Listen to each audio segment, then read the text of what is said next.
A service of KIBMradio.com, the Internet's home for an all-old-time radio.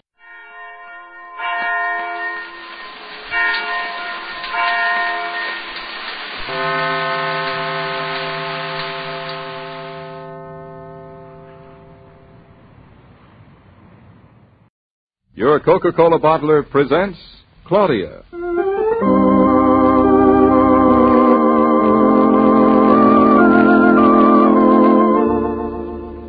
Claudia, based on the original stories by Rose Franken. Brought to you transcribed Monday through Friday by your friendly neighbor who bottles Coca-Cola. Relax, and while you're listening, refresh yourself. Have a Coke.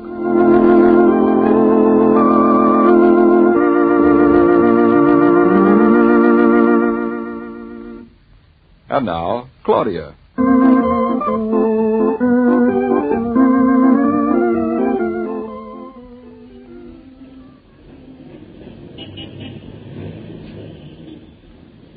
Want some help with those packages, Claudia? No, thanks, Mama.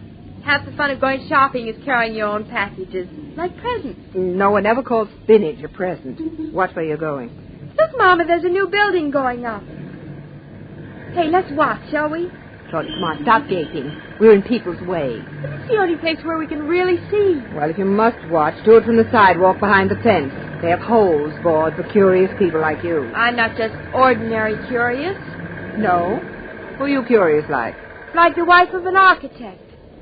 You're not exactly looking away either, Mama. Who are you curious like? Like the mother-in-law of an architect. Oh? Look down there at that steam shovel.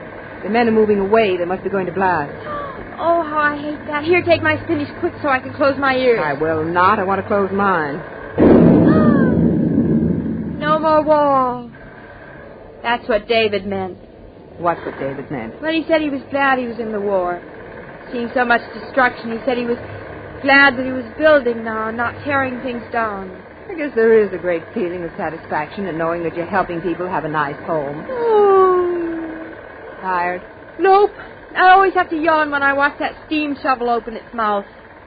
Well, we better be getting on if I'm going to have dinner ready for David when he comes home. Say, Mom, I wonder when that building will be finished. Maybe David and I can get an apartment in it. It hasn't even been started.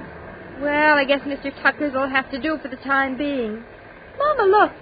What now? The supermarket, they have a special on steak today. Let's get some. With all the steak you two eat, I don't see how David or you can look a cow in the face. Well, living in New York, you don't see many cows. Watch the door, Mama, so you don't get caught. I don't get caught. Awfully crowded in here today. Think we'd better take our own shopping baskets, don't you? Yeah. I have almost enough now to fill one up. Guess it wouldn't be honest from another store, though, would it? Claudia? Yes? Who's that woman looking over here and nodding? Where? The bread counter, see her? The one next to the white bread? That's the one.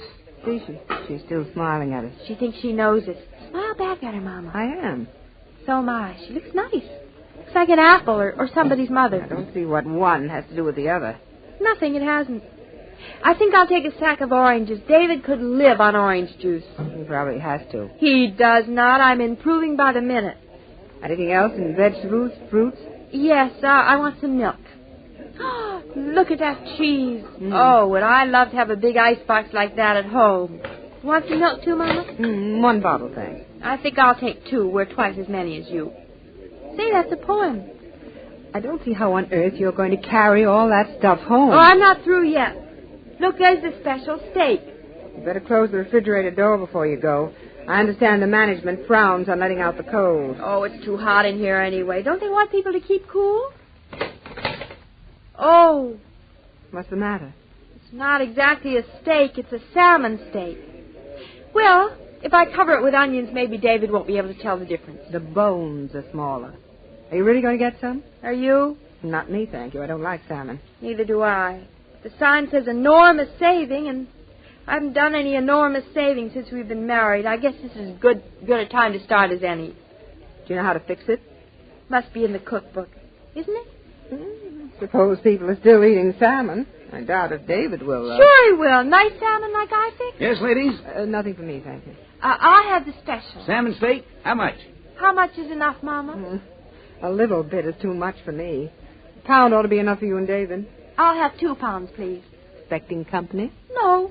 Why so much, then? How can I economize on leftovers if there aren't any? 1 pound is enough, and there'll be leftovers from that. 2 pounds of salmon steak, lady? Yes. Anything else? That'll be all, thank you. Pay the cashier on the way out. We've got enough there for a week. Here, go in this way. There isn't so much of a line at the second cashier. Just wheel the wagon over here, miss. Oh, wait a minute. I think I need some bread. Ever hear about the straw that broke the camel's back? No, you only told me about needles and haystacks. Look, there's our friend who thinks she knows us on the other line. Still smiling. She must be nearsighted. Maybe I ought to let her know we're not who she thinks we are. Maybe we are. Maybe she's not who we think she is. You suppose we ought to tell her? You're next, miss. Basket's on the counter, please. There, I'll slide it over. Thanks. There you are. $4.78. Gee, that's a lot of money. I don't see how they added up so fast. Think they made a mistake? This here machine don't make no mistakes, lady. I'd show you how it works, only I ain't got time. You're holding up the line. $4.78. Do you have 3 pennies, Mama? Here's a nickel. I have a nickel. I need 3 more pennies. Oh, never mind. I'll break the nickel. Easy, go easy. Next. Here you are. Put all this in one bag, would you please? What's my check? $2.27, lady. Oh, Claudia, let me have those 2 cents you have left over from the nickel. My, when you break a nickel, how it flies. Thanks. Next, please. Ready, Claudia? Yep. Well, I seem to have one more hand than you. I'll push the door. You know, maybe I should have taken only 1 bottle of milk, Mama. Heavy. Heavier than I thought it would be. Don't look now that we're being followed. I can't turn this spinach is sticking out too far. Anyone we know? Mm-hmm. That nice woman who thought she knew it. Watch the curb. We cross here. How can you tell with that spinach waving across your face? It's like peeking through the grass. You look quite silly. Should have taken the salmon home and had the rest delivered. I thought of that, but I hate waiting for things. We better hurry. The light's changed to green. It's almost the color of the spinach. I never noticed that before. That's because you never had a piece dangling in front of each eye before. Makes you look very rakish. Mama, what do you suppose they put in grocery packages that makes them get heavier? Mostly milk bottles. I turn here. Don't you want me to give you a hand? My package is pretty light. No, thanks. I can manage. Goodbye, Mom. I'll phone you tomorrow. Goodbye. Be careful. I'll be able to see our house out of the corner of my eye if I walk straight ahead. Darn. I help you, Mrs. Norton. What? I say I help you, Mrs. Norton. You live in my house. Oh, thanks. I'll pick up the broken glass from the milk bottle and wrap it in paper so nobody else gets hurt. Guess I was carrying too much. I got the salmon, too, on the sale. You did? Ouch. You cut yourself, Mrs. Norton. Stick the thing in the mouth. I come upstairs with you and help you. How'd you know I was Mrs. Norton? Bertha is my name. My husband Fritz is here, superintendent of the house where you and Mr. Norton live. I saw you when you moved in. Oh, Mom and I wondered who you were when you were smiling at us. And you smiled back so nice. You got no glass in the cup, have you? I don't think so. It's not bleeding very much anyway. I can carry those 2 packages all right. Oh, it's nothing. You only live on the 2nd floor. Here, I hold the door. You stick the thing in the mouth like I told you. I can't. I have no hands left. I carry your bundles for you, Mrs. Oh, thanks. Should we take the elevator or walk? I usually walk. I like to walk the steps up, too. That was your mama in the store with you, yes? Yes. You look like her. Why, thank you. How do you fix your salmon, Mrs. Norton? I don't know yet. That's quite advanced cooking for me. I haven't gotten much beyond steak and chops. I'll look it up, though. The first time I bring salmon home, Fritz tells me he don't like salmon. I make it into beautiful salmon mousse. And now Fritz, he likes it. Oh, I suppose I'll just boil mine or something. I'll add a little parsley. I always add parsley to everything. I show you how to make a mousse of it, if you like. Oh, would you? We'd have to do it before my husband comes home. I wouldn't want him to know before he ate it that anyone helped me with it. Oh, I'll tell him later in the evening. I always used to tell Fritz everything, too, late in the evening. You know, the later it gets, the harder it is to have a secret. Wait, I'll have my key right here. Mr. Norton, he likes salmon? I don't know yet. It's one of the things we haven't discussed. He likes it the way I show you how. Shh. What is wrong? I hear a noise in the kitchen. Your husband, maybe. I don't expect him home till 5:30. It's only 4:30 now. Hear it? I hear. Come, we go downstairs and get Fritz. Who's out there? What are you whispering for? David, it's you. It's Mr. Norton. I go now, then. You want me to help you make salmon mousse? You call me. I leave the packages of the chair. Thanks. Goodbye, Bertha. What are you doing home so early? Come on into the kitchen so I don't have to shout. Why, you shout beautifully. What are you doing home so early? You feel all right? I feel fine. I came home to see my wife. David, you sure you're feeling well? I feel fine. Can a man have a glass of water in this house? Where's Mother? Oh, probably at home. I'll have a glass of water, too. Here you are. Good water. I left her at the corner. Who'd I hear you talking to out there? Out where? In the living room.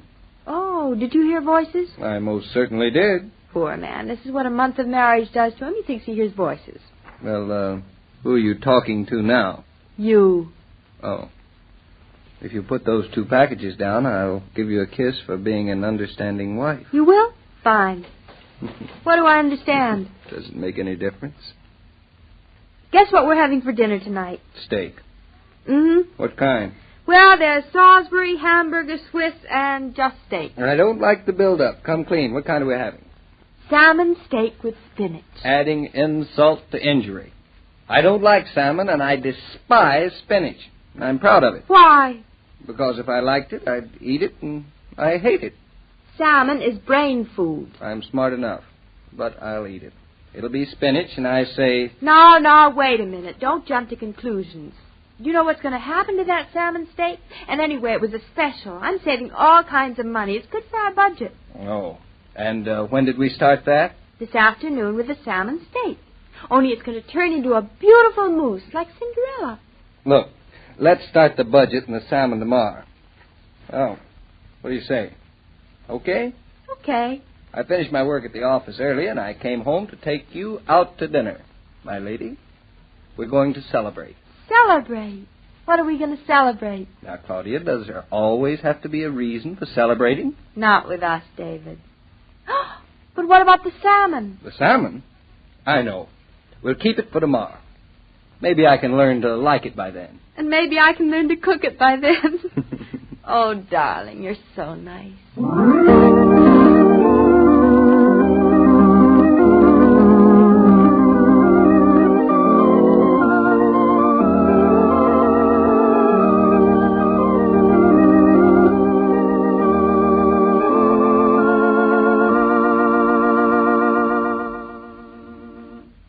All story material used in this broadcast of Claudia was under the supervision of Rose Franken and William Brown Maloney.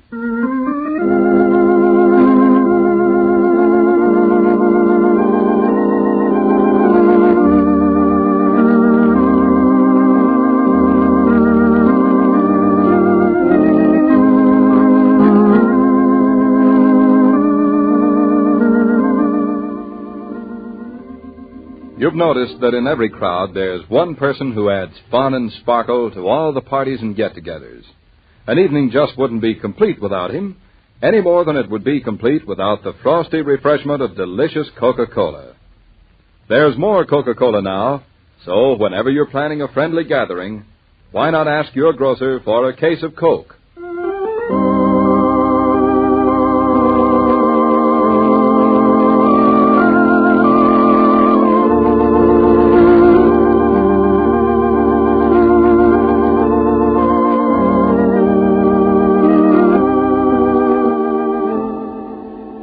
Every day, Monday through Friday, Claudia comes to you transcribed with the best wishes of your friendly neighbor who bottles Coca-Cola.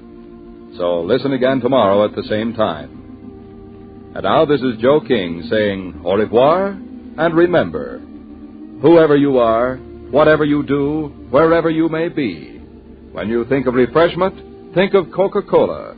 For ice-cold Coca-Cola makes any pause the pause that refreshes.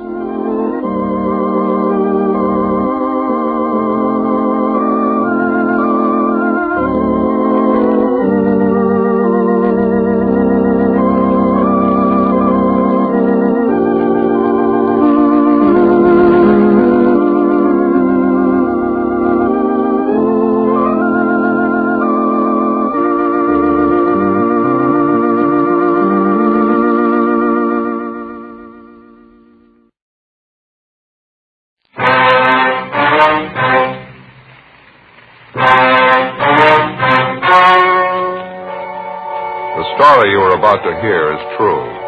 The names have been changed to protect the innocent. Fatima Cigarettes, best of all king-size cigarettes, brings you Dragnet on both radio and television.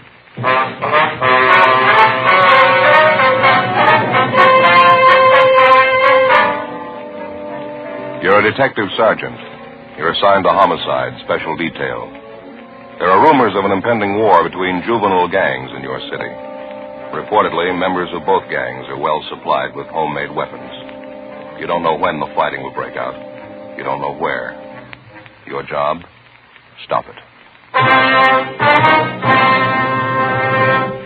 Fatima, America's first largest-selling blended cigarette, now king-size. See the difference, taste the difference, smoke the difference. And in Fatima, the difference is quality. See the difference. Fatimas are 21% longer. Taste the difference. Enjoy Fatima's extra mildness. Much different, much better flavor and aroma. Smoke the difference. Get all the advantages of extra length, plus Fatima quality, which no other king-size cigarette has. Yes, in Fatima, the difference is quality. Definitely the best quality in its class, but the same price as the cigarette you're now smoking. So why wait? Switch to Fatima today. Each king-size Fatima gives you a long, extra mild and soothing smoke with the added protection of Fatima quality. Buy Fatima.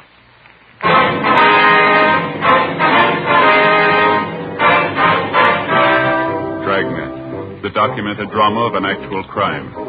For the next 30 minutes, in cooperation with the Los Angeles Police Department, you will travel step by step on the side of the law through an actual case transcribed from official police files. From beginning to end, from crime to punishment, Dragnet is the story of your police force in action.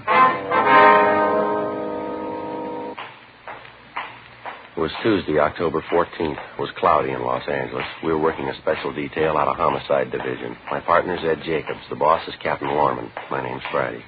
It was 1:18 p.m. when I got to 2015 East 1st Street, the second floor. Big Juvenile Division. Joe? Hi. What'd you find out? Nothing yet. Gardner had to go next door. He'll be back in a minute. Give us a rundown on the thing. Friday, Ed. Hi, Gardner. Hi, how you doing? Good to see you. How are things going downtown? Oh, not bad. A little slow. Hear you got problems. Lots of them. Captain brief you on any of it? No, he told us to check with you. You'd fill us in. Said maybe you could use some help. All we can get. We're sitting on top of a bomb out here. We don't know when it's going to go off. What's the pitch, Gardner? Juvenile gangs, 5 of them this time. The way we get it, they're ready for trouble, all of them. High school kids? Most of them. Some of them are in junior high. Well, how come 5 gangs? What are they planning, a free-for-all? It's a long story. They've been building up to this thing for months, all East Side kids. We hear it's supposed to be an open war. Mm-hmm. Here's a list of the different gangs involved. Thanks. You can see there, same crowds we've been riding herd on for the last couple of years. Mm-hmm. We've got the Purple Heart Gang, the Blue Devils, the Apaches, Happy Valley, Rose Hill. Here's the breakdown on each one of them. Hard to get exact figures, but we think it's fairly accurate. Mm-hmm. Purple Heart Gang, 26 members. Leader Harold Fry, age 17. Blue Devils, 18 members. Leaders Jack Holland, age 17, and Bertram Willis, 16. The Apaches, 22 members. Leader Robert Lawson, 17. They're supposed to be the strongest bunch. Well. Happy Valley Gang, 20 members. Leaders Roy Martin, 16, and Joseph Gomez, 16. Rose Hill Gang, 16 members. Leader Thomas Resnick, 18. Yeah. Well, what's behind it, Gardner? I mean, the gang war that they're supposed to be planning. A lot of factors enter into it, I guess. It's my own idea. The Apache gang's doing most of the promoting. What's the object, anyway? The usual big shot ideas some high school kids get. The Apaches figure they're going to run the whole East Side. They've already scared the Happy Valley Gang and the Blue Devils into joining up with it. Well, how'd they manage that? I'd like to find out myself. Well, how about the other 2 crowds there, Rose Hill and the Purple Heart Bunch? The story I get is they won't come in with the Apaches. They're supposed to be the reason for the war. Either they join up with the Apaches or they fight them. That's the warning they got. Really playing it big time, huh? All the way. 16, 17-year-olds. They got gang lieutenants. They got their own cars, their own hideout. Some of them even have their girlfriends running with them, same age. None of them over 17. Where'd you get your information, Bill? Half a dozen kids. Most of them from the Blue Devils and the Happy Valley Gang. They were mixed up in a couple of after-school fights in Hollenbeck Park. The stories they gave us are enough to curl your hair. Yeah, how do you mean? About the big war they're going to have. One of the girls we picked up gave us most of it. 15-year-old. Says her boyfriend's one of the big shots with the Blue Devil. What she had to say? Talked about it like it was some kind of a game they were playing. Yeah. Said the Rose Hill and the Purple Heart gangs were teaming up so they could stand up against the other three. They've been getting ready for the war for 6 weeks. They're really organized. I don't get it. Who's doing the organizing? Who's promoting it? I got an idea about that. Get to it in a minute. Take a look at these over here. Yeah. Samples of the different weapons the gangs are getting together for the big fight. Crazy kids. Brass knuckles. Homemade saps, all kinds. Well, what's this here, Gardner? Have a look. Homemade stiletto. Good 6-inch blade.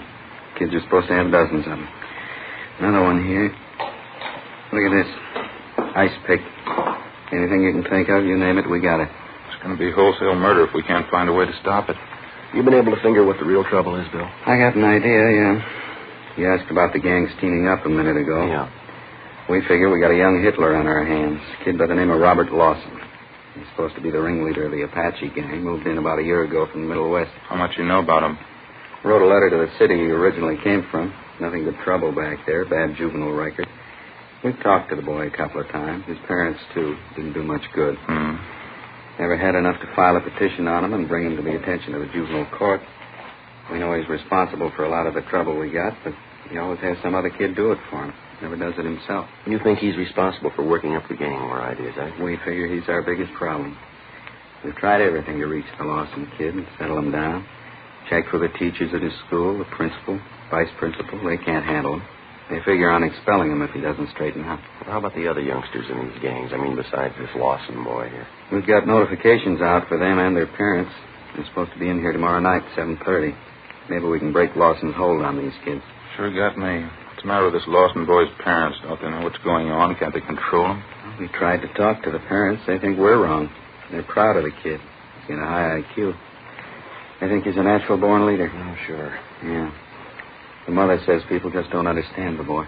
Or maybe you should have told them. Huh? San Quentin's full of people we don't understand.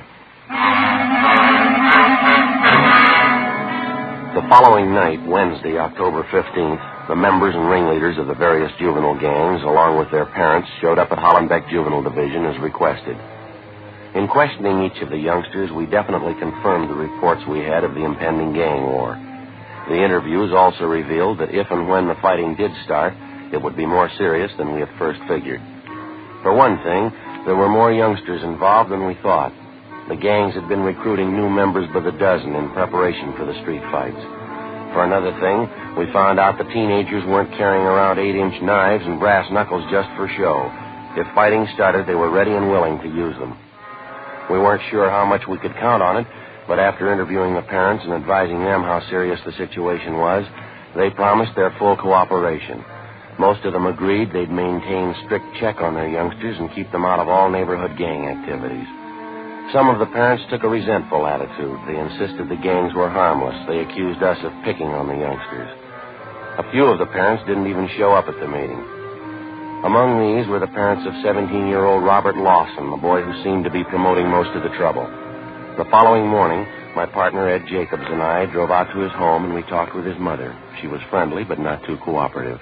I don't know why you say that, Sergeant. I appreciate you worrying about my boy, but I'm sure it's not as bad as you think. I don't mean to contradict you, Mrs. Lawson, but I'm afraid it is a lot worse than you think.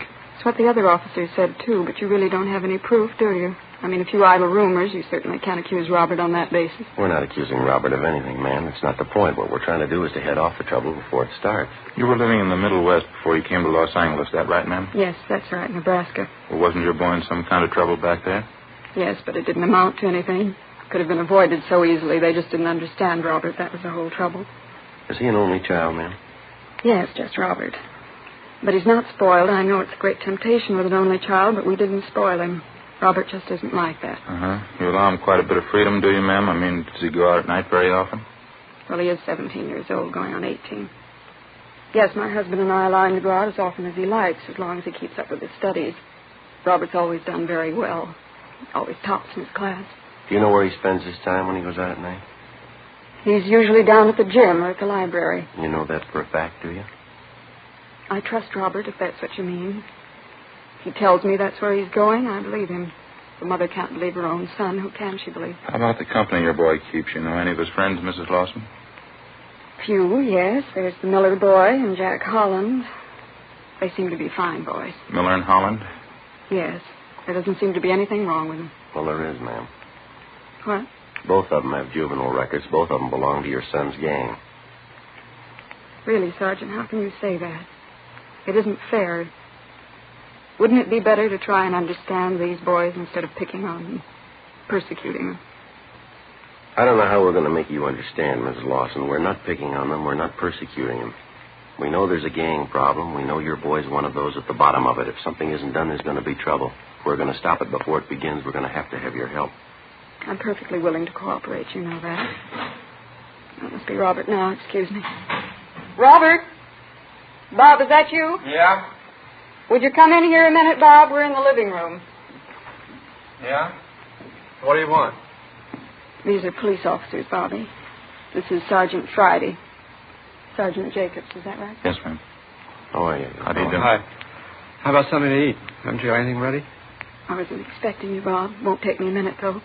You sit down there. I'll go out and get a snack together for you. Can I fix you a sandwich, officers? A cup of coffee? No, thank you. No, thanks very much. Won't be a minute, Bob. We were just talking about you when you came in. What's it about, Sergeant? You want to see me, or do you just want to talk to my mother? As long as you're here, we'd like to talk to both of you, Bob. I got to take off pretty fast. Just getting home to get something to eat. What's it about? It's about Geronimo.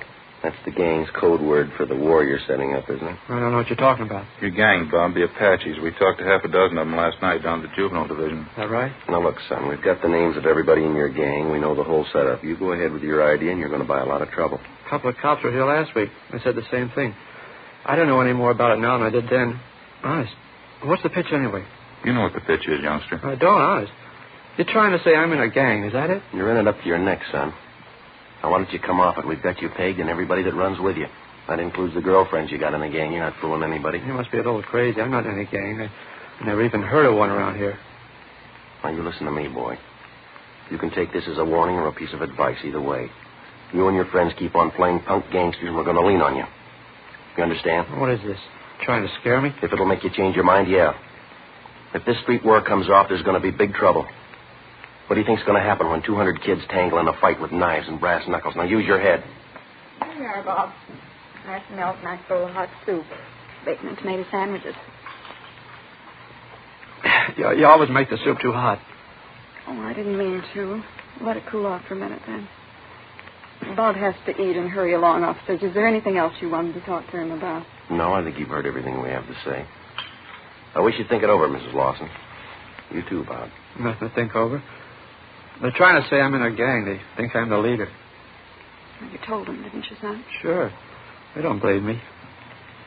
I wish I could make you understand, Sergeant. He's not a gang leader. Robert's telling the truth. Afraid he isn't, ma'am. Well, he is. I know he is. I mean, after all, he's my son. I'm in a position to know him better than you do. Yes, ma'am. If he was lying, I'd know it. I wish I could make you understand. Mother's the only one who really knows her boy. I know Robert's telling the truth. Aren't you, Robert? Robert? Uh-huh. That's so, isn't it?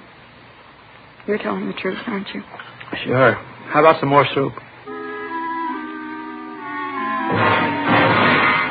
Before we left the house, we tried again to talk to Robert Lawson and his mother, but it was no use. She believed every word he said, and he apparently refused to believe the possible consequences of the war he was planning for his gang of juveniles.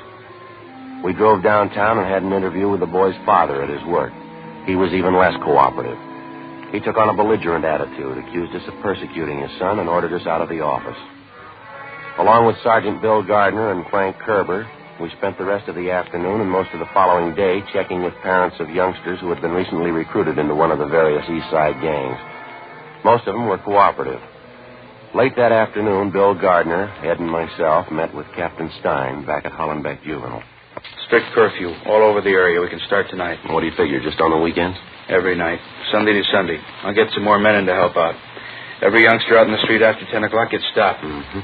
Every one of them caught with knives, saps, brass knuckles, or anything like them, they're going to be pulled in and filed on. No exceptions. Be a lot safer in custody than mixing in the gang fight. Well, it ought to help. Might teach some of the parents a lesson anyway. Yeah. Excuse me. Juvenile Division, Stein. Where was that? When? Yeah, right away. Let's hustle at Evergreen Avenue out near the cemetery. Yeah, what is it? Curfew was a good idea. We got it too late. Huh? Gang war, it's already started. Before we left the office, we had communications notify all J cars on the special detail to proceed at once to the scene of the Major 415 call. 10 cars were ordered to cruise the area surrounding the actual scene of the fight and to pick up any and all members of the juvenile gangs who showed any evidence of having been in the fight or had in their possession any deadly weapon.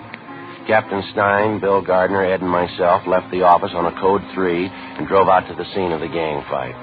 When we got there, all the J cars and 3 radio crews had the area blocked off. An ambulance crew was treating more than a dozen youngsters who had been injured during the fight. One of the youngsters had a lacerated eye. He'd been blinded. Most of the other victims would carry scars for the rest of their lives. The juveniles who'd taken part in the battle and who'd been lucky enough to escape without serious injury were being loaded into the J cars and the radio cars. They were to be removed to juvenile headquarters at 1335 Georgia Street for further investigation. Together with Bill Gardner and Frank Kerber, Ed and I began covering the area, collecting dozens of homemade weapons used in the gang fight. They'd be turned over to Pete Brown, Hollenbeck Juvenile, to be booked as evidence. Joe? Yeah, Ed. Come here a minute. Over here. Yeah. Have a look. Piece of chain, bloodstains on it. Lousy. How vicious can it get? Come on. All right. Across the street there, the car in the driveway? Yeah. Help him. He's hurt. Somebody help him, Bobby. What's the trouble? Bobby, he was in the fight. One of the gang, they stabbed him. He's in the car. Come on. What is it, Joe? Take a look. The Lawson boy, huh? Yeah, knife in his chest. Want me to get the doctor? Yeah, call the coroner, too.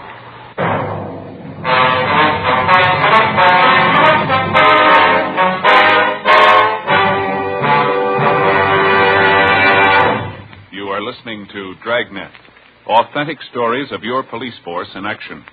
Fatima, America's first largest-selling blended cigarette, now king size. See the difference, taste the difference, smoke the difference. And in Fatima, the difference is quality. Yes, you get all the advantages of extra length, plus Fatima quality, which no other king-size cigarette has. That's why week in, week out, year after year, more smokers are switching to Fatimas. 1950, Fatima sales higher than ever before in Fatima history. 1951, another record year. Fatima sales up and up. Why, in 1 month alone, Fatima sales up 110% coast to coast. Friends, in the first months of 1952, to show our confidence in Fatima, we are making a special money-back guarantee to every king-size cigarette smoker. Buy a pack of Fatimas. Enjoy Fatima quality, extra mildness, and superbly blended tobaccos. If you're not convinced Fatima is better than the king-size cigarette you're now smoking, just return the pack and the unsmoked Fatimas before April 1st, and we'll give you your money back plus postage. Fatima, Box 37, New York 1. Remember, each king-size Fatima gives you a long, extra mild, and soothing smoke with the added protection of Fatima quality. Buy Fatima. Best of all, king-size cigarettes.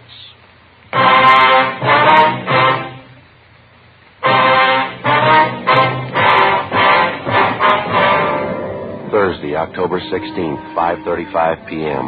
After the discovery of Robert Lawson's body in the car parked in the driveway adjoining the cemetery grounds, Ed brought the doctor over from the ambulance.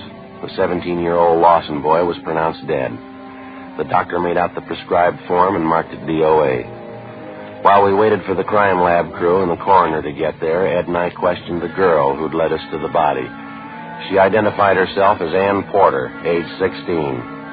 She told us she was Bob Lawson's girlfriend. She readily admitted accompanying him to the scene of the gang fight that afternoon. I knew what it was going to be like. I knew right then. I came closer. Bob told the kids to get ready. They were a little ways from us when they stopped. The other gang, the Purple Hearts. Yeah, go ahead. There's a kid by the name of Jumpy. He's the leader. He stepped out in front of them and called to Bob. called him a bad name, said bad things. This boy you called Jumpy, you know his real name, Ann? No, Jumpy's only his nickname. I know him when I see him, though. I can point him out. Well, what happened after he called, Bob? I don't know. What? I don't know. I'm not sure. Everything seemed to happen at once. Bob swore at me, pushed me back, told me to get out of the way. Then he walked up to this kid, Jumpy, right in front of their whole gang. I screamed at Bob. I screamed at him not to. Why'd you scream? What'd you do? He had a chain under his coat. It was kind of a sort of short whip-like. Bob had it doubled up. Yeah. When he went up to Jumpy, Bob had a cigarette in his mouth. He told Jumpy to light it for him. It's supposed to mean he's chicken if he does it. Jumpy laughed at him. Bob took out the chain, hit him across the face with it. Hit him with all his might. It knocked Jumpy down. He was laying on the sidewalk. His face was cut bad. Bob had the chain, kept hitting him with it. And somebody gave a yell, and both the gangs started fighting. Were you close to Bob Lawson most of the time? No, not first. There was a lot of yelling and kicking and fighting going on. I ran around and was looking for him. Finally saw Bob. I'm not sure it happened so fast. What happened then? I'm not sure. I thought I saw Jumpy pull a knife on Bob. Long and thin, maybe an ice pick. Yeah. Bobby was still hitting with the chain. It looked like Jumpy hit Bob in the chest with something right over the heart. Bobby stopped. Jumpy did it again. Bobby got white. He looked sick. He turned around and started to run. Well, what happened then? Bobby kept running. I knew he was hurt. I went after him. I saw him fall, but he got up. He kept running. Then one of the other gang grabbed me. They hit me. It's all right. We understand. I didn't find Bob until the fight was over. I heard the cops' cars coming, sirens, coming around from everywhere. I felt sick. I finally found Bob, though. He was laying in the back seat of the car, just laying there. And that's when you called out? Yes. I guess I knew it. As soon as I looked at him, dead white as a sheet. It ain't easy. Not when you find somebody dead, not somebody you love. All right, youngster. It'll be all right. It'll be all right. You're lying. You know that. It won't be all right. Take it easy, Ann. I loved Bob. Didn't you know that? When he graduated, the first thing we were going to get married. As soon as he got out of school, we'd be married. We'd be married. Ann? Ann? Yeah. How old are you? I'm 16. Why? Nothing. It happens to practically everybody. What? People seem to make a lot of mistakes when they're 16.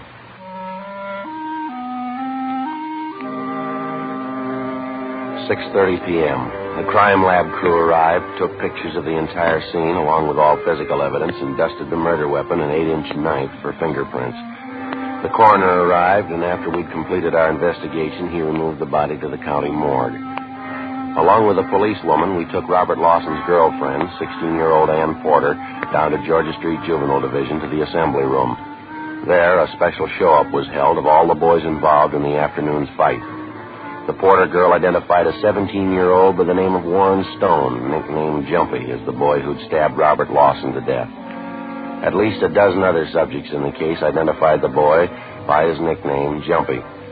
3 members of either gang involved in the fight declared in sworn statements that Warren Stone was the boy who'd attacked the Lawson boy with a homemade knife. Statements were taken from all concerned, and the ringleaders of the gangs were detained. The other subjects were released to their parents' custody after being notified that they would be filed on and a hearing held in juvenile court. Ann Porter was returned home by a policewoman. 7:55 p.m., Ed Jacobs and I took the subject, Warren Stone, to the captain's office where we tried to question him about the murder. He refused to say anything. I told you the truth. I told you the whole story. I don't have to tell you again. We're pretty sure you didn't tell us the truth, Warren. We know you tangled with Bob Lawson in that fight this afternoon. No, I didn't. We've got statements from a dozen kids, son. They say Lawson had a piece of chain. He kept slugging you with it. They say you pulled a knife and stabbed him. How do they know? A lot of kids there had knives. Anybody could have stabbed him. Why are you picking on me? It was your knife. It was your knife that killed him. Your initials on it. I lost the knife in the fight. Somebody could have picked it up, used it. No, that won't do, youngster. The handle of the knife's been processed. Your fingerprints are all over it. How about it, son? Warren? Come on now. What do you got to say? Nothing. I killed him. 8:40 p.m. Warren Stone was booked in at Georgia Street Jail on suspicion of 187 PC, murder. Ed and I got in the car and drove out to the home of the murder victim to notify his parents, Mr. and Mrs. Robert Lawson. Mr. Lawson wasn't home from work yet.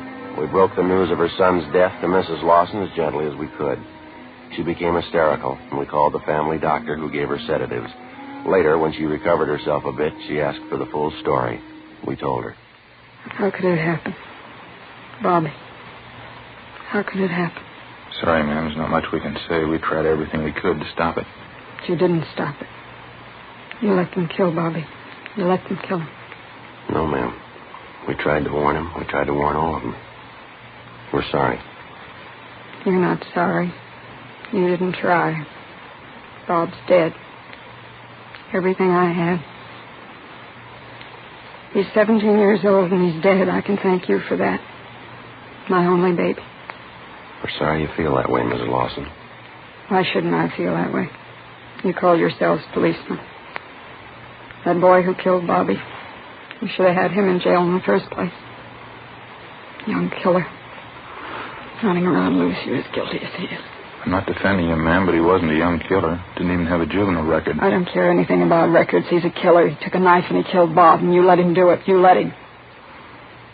I think we better be going in. Yeah. You or your husband will have to identify the body, and tomorrow morning will be all right, the county morgue. Dear God. You'll have to be at the coroner's inquest, too. You'll be notified about the time and the date. I hope you have to live with this. I hope you live with it like I have to live with it. I hope it drives you crazy. I know how you feel, ma'am, but you're wrong. I think you'll realize that. They murdered Bob. You let them kill him. I'll always remember that. All right. And you remember something else. The last time we came here to your house, we tried to make you understand. You didn't know Bobby. You didn't understand him. I was the only one. I always knew what he was thinking, what he wanted, what he was going to do. I was the only one. No, ma'am, there was somebody else. What? The boy who killed him.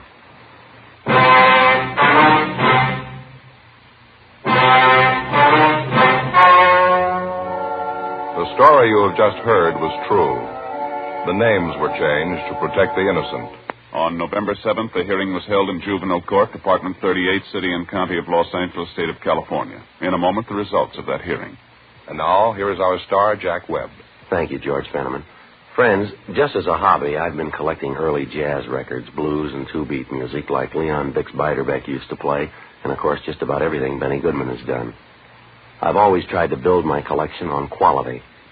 Now, in my opinion, that's the only rule to follow in choosing a king-size cigarette. Choose for quality. Believe me, I know that's what you'll find in Fatima. I know because I smoke them. If you haven't, here's what I'd like you to do. Get a pack tomorrow and compare them. When you see the difference, taste the difference, and then smoke that difference, I'm convinced that you'll switch to Fatima. Because in Fatima, the difference is quality. Each king-size Fatima gives you a long, extra mild and soothing smoke with the added protection of Fatima quality. Next time, buy Fatima. Best of all, king-size cigarettes.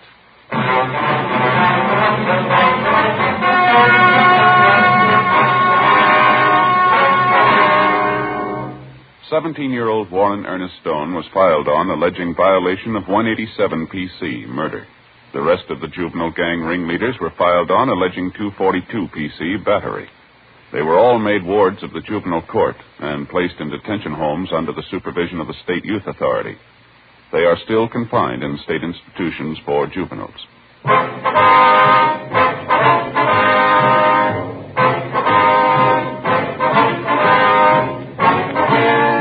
You have just heard Dragnet, a series of authentic cases from official files. Technical advice comes from the Office of Chief of Police W.H. Parker, Los Angeles Police Department. Heard tonight were Barney Phillips, Charles Smith, and Eddie Firestone. Script by Jim Moser. Music by Walter Schumann. Hal Gibney speaking.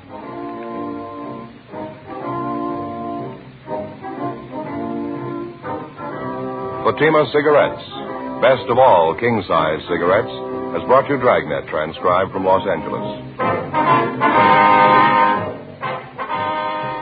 Next, it's David Harding and Counter Spy on NBC.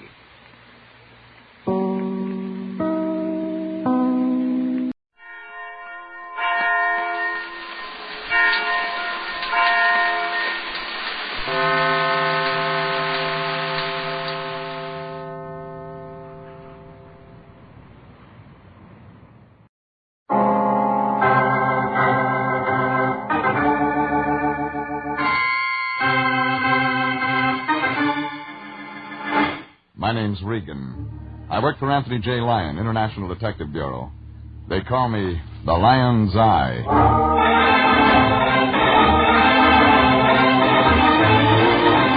Wednesday at 9, and CBS brings you Jeff Regan, Investigator, starring Frank Graham as Regan with Frank Nelson as Anthony J. Lyon. So stand by for mystery and suspense and adventure in tonight's story of The Little Man's Lament.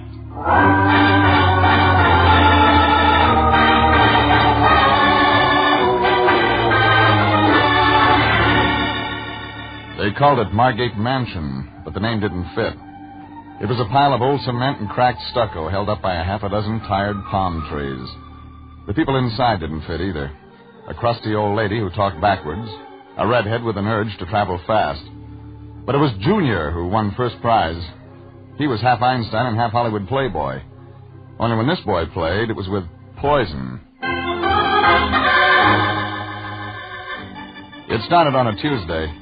I was headed down Taft Avenue on my way to the laundromat. I had a date with a washing machine and a blonde cashier named Gloria. That's when a cab pulled up beside me and the Lion hopped out. He was blowing sparks out of a fat cigar. I could tell by the 50-cent smell that we had a new client. Oh, Jeffrey, my boy, I'm glad I caught you. Get back in the cab, Fatso. I'm busy. But I have to talk to you. I was just going up to your apartment. Have a good time. I'll be out all day. Now, Jeffrey, is that any way to talk after all I've done for you? After the many opportunities I've given you to help your fellow beings in distress? I've worked 3 weeks without a rest. I gotta wash my socks. Wash your socks? You can talk about a thing like that when I'm here to present you with a golden opportunity? An opportunity to demonstrate our humanitarian sentiments? A chance to lift one who's in trouble? How much did you lift from him? $100, and it's not a him, it's a her. Oh, it's really a simple job, Jeffrey. Very simple. I've just been over there. Lovely old house, fine old family. The Margates, flower of the old South. Gone to see. Well, yes. But you know how it is with descendants of old families. Fresh young growth choked back by the weeds of the old family stock. The fresh new plant smothered by decay and ruin. Try Vigoro. Regan, you don't seem to understand. We've been retained by Mrs. Margate. It's about her nephew, Hilary Margate. Strange youth, very strange youth indeed. If Mrs. Margate needs protection from him, I tell you, it's a very serious matter. Well, so's my laundry. Regan, will you listen to me? There's another choice? Yes. See Mrs. Margate, root out the facts. Get her a gardener. She doesn't need a gardener. She needs you, and don't give me any more trouble. Okay, sweetheart. Here. Wait a minute. What's it? My laundry. Put the shirts and socks in a washing machine, put 2 bits in the slot. And stay away from the blonde. She doesn't like cigar smoke. Regan, this means you will see Mrs. Margate? Don't try to be coy. You knew I'd see her the minute you stepped out of that cab.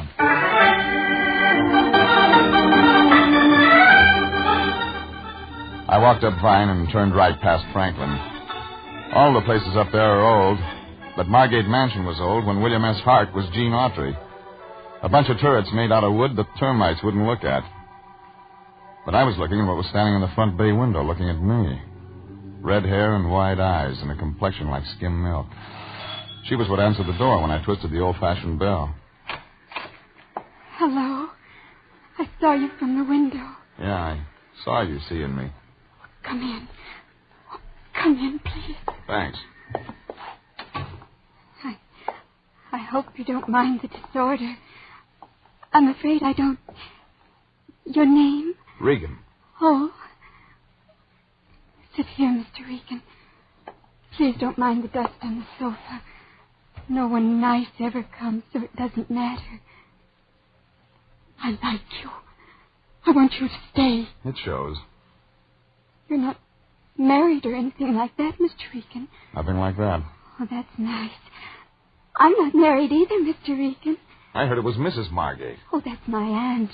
I'm not married at all. Mr. Regan, you didn't just come to see my aunt. I've got a lot of time. Oh, I've been foolish again, haven't I? Oh, sometimes I get so mixed up. I'm... Oh, wait a minute. Wait. Yes, Mr. Regan. What's your name? Wesleyan? Mrs. Margate's niece. Yes. Hilary's your brother? Yes, Mr. Regan. All those questions. Business. Business? International Detective Bureau. Your aunt's on the line for $100 worth. A detective? Well, that's polite for it. Oh, you shouldn't have told me that. You shouldn't have told me that at all. Suppose you tell me some things. I'm mixed up, Mr. Regan. I can't tell. Gwendolyn. What's my aunt? Did I hear the front door bell? Don't say anything. Don't tell her. I did hear the front door. Well, Gwendolyn, who is this man? Regan. Regan? Oh, you're the man they call the Lion's Eye. I've been expecting you. I'm gardening. I should have figured. What? Oh, I have a green thumb, as they say. Follow me. Go to your room, Gwendolyn. Yes, Annie. Gwendolyn? Yes, Annie, I'm going. She went all right, like a rabbit at a greyhound race. Only I wasn't sure this rabbit could stay ahead of the dogs. But right then I had another problem, keeping up with Mrs. Margate. It wasn't the way she walked, it was her talk that winded me. Go to the garden. My niece and my nephew are problems that weigh heavily on my heart, Mr. Regan. Oh, this way. Family collapsing and falling to ruin. Just 3 Margates left. Myself and the 2 children, Gwendolyn and Hillary. Only 52 years old with such responsibilities. Hillary? No, myself, of course. 52. But Hillary's the real problem. You follow me? Right behind you. What? Oh, yes, out this door. Oh, the garden. There. You see that pool by the date palm? Uh-huh. Fish.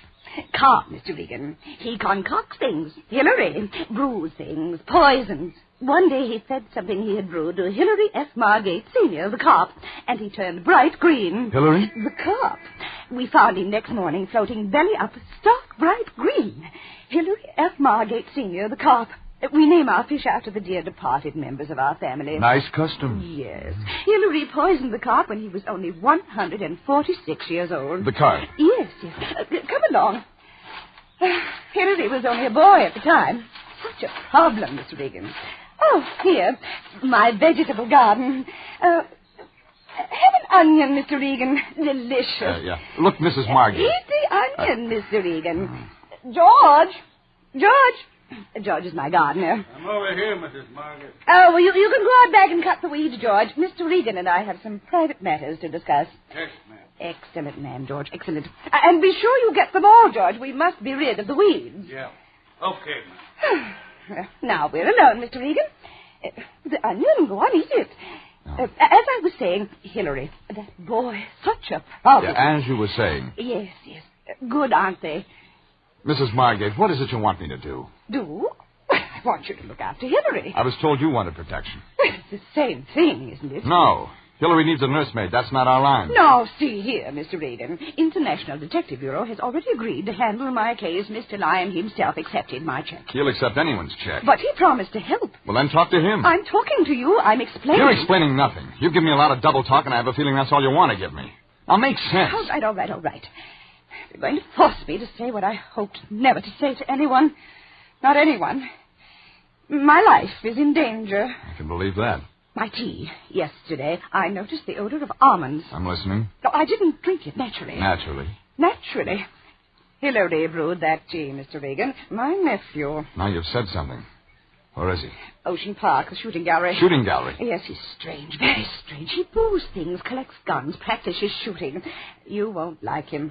Suppose I go talk to him. Well, you'd better. As I've said, Mr. Regan, I don't wish to be murdered.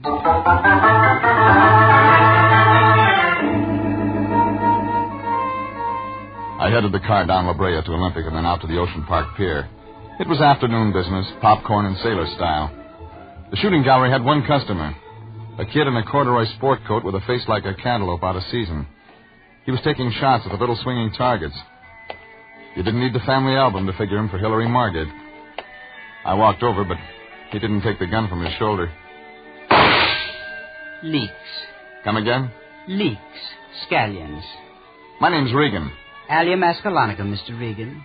Onions. You've been eating them. So? This suggests you're the private detective hired by my aunt. Bullseye? You read palms, too? I fancy myself an amateur detective, Mr. Regan.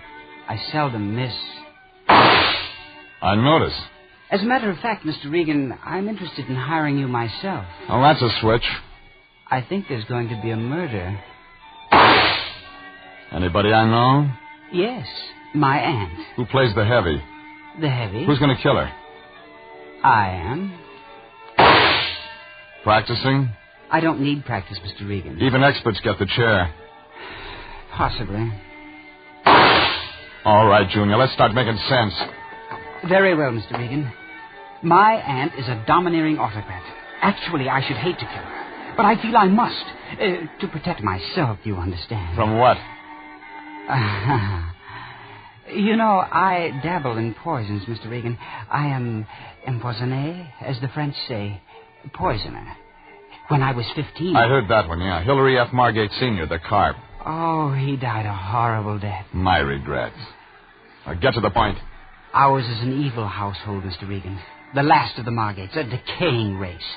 My aunt, for example, and Gwethlin. I met her. Then you understand that something must be done. This is an urgent matter, Mr. Regan. It would be wise to take my case. One Margate for a client's too many. Very well, Mr. Regan. But you want information. Perhaps I'll give it to you tomorrow. I'll phone you. As they say on the radio, you may save a life. Possibly your own.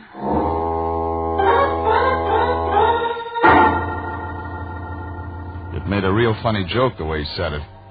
Only I wasn't laughing. And neither was he. I got in my car and started for town to tell the lion he'd been underpaid. All the way in, I kept getting a picture of a mechanical rabbit going around a track. I tried putting Gwethelin's face on it, and Mrs. Margate's, then Hilary's. The others didn't fit. Gwethelin's did.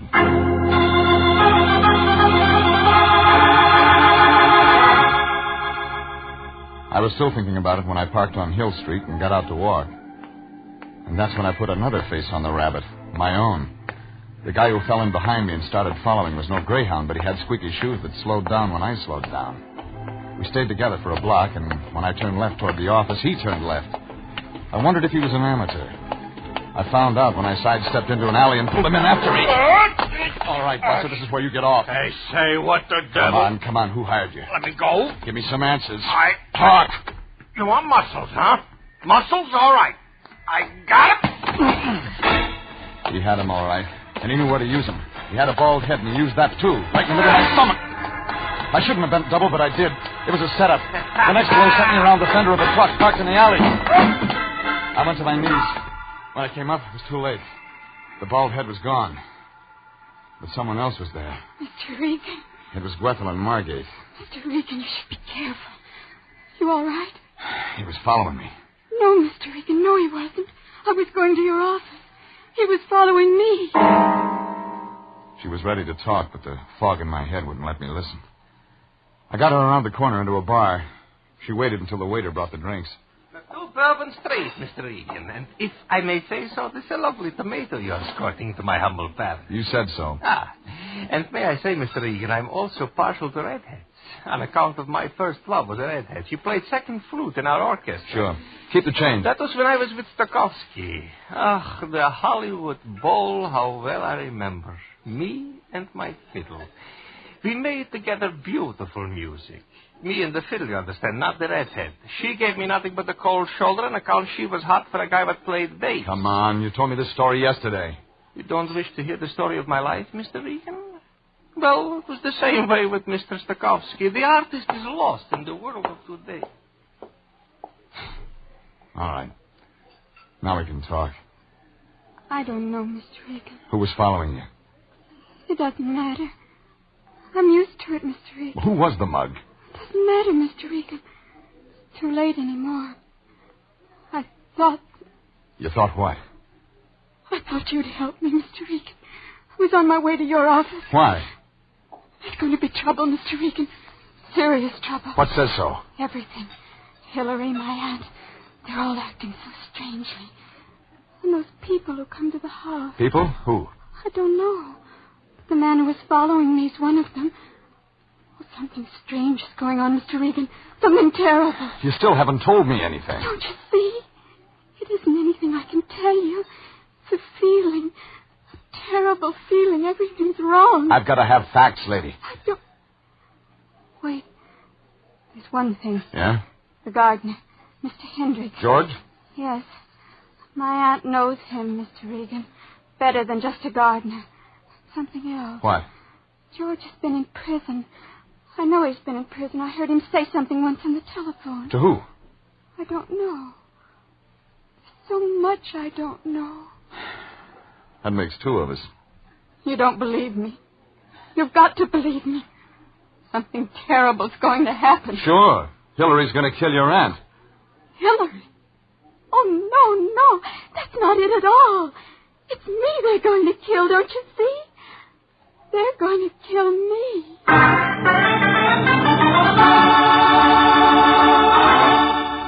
After that, I couldn't get anything out of her that made sense. I loaded her in a cab and then walked over to Pershing Square to feed the pigeons. Maybe something would come to me. Nothing did, except the pigeons. After a while, I went over to the Examiner morgue to look up George Hendricks. There was nothing, not a word. But the Lion has ways of finding those things out, so I went back to the office.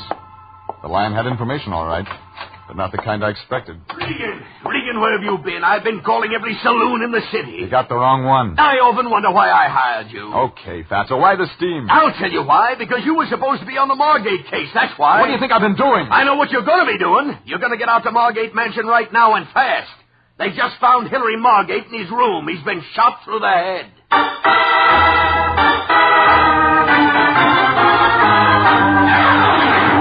This is CBS, and you're listening to The Story of the Little Man's Lament. Tonight's adventure with Jeff Regan, Investigator. Here's a special word for those of you who are interested in setting up a retirement fund. One that will permit you to have some of the good things of life before you're too old to enjoy them. Join the payroll savings plan where you work and invest in United States savings bonds. Under this plan, your firm sets aside whatever sum you name from each paycheck and uses the money to buy savings bonds for you.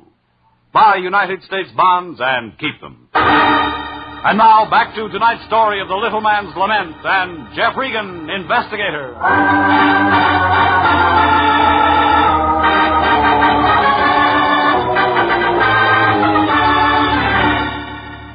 Nothing made sense. There were three Margates.